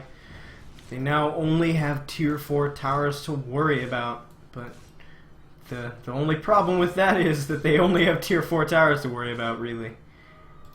I gotta say, Luccinito, I can't help but feel like if he was landing his combinations, they would have a better shot in this game, but this is just difficult, difficult, difficult. 1, 2, 2, 3. I'll call that a 3-2-2. Not really. Just has the same numbers. But Balrogs gonna take the Roche, close the game out. I believe they should give Aegis to Sota. Maybe. Actually, Benjas can still take it. He has slots. Okay. And he has a BKB. She's picked up by the Death Prophet. She even has an Aether Lens. Why not? They just want to end the game now with those BKBs.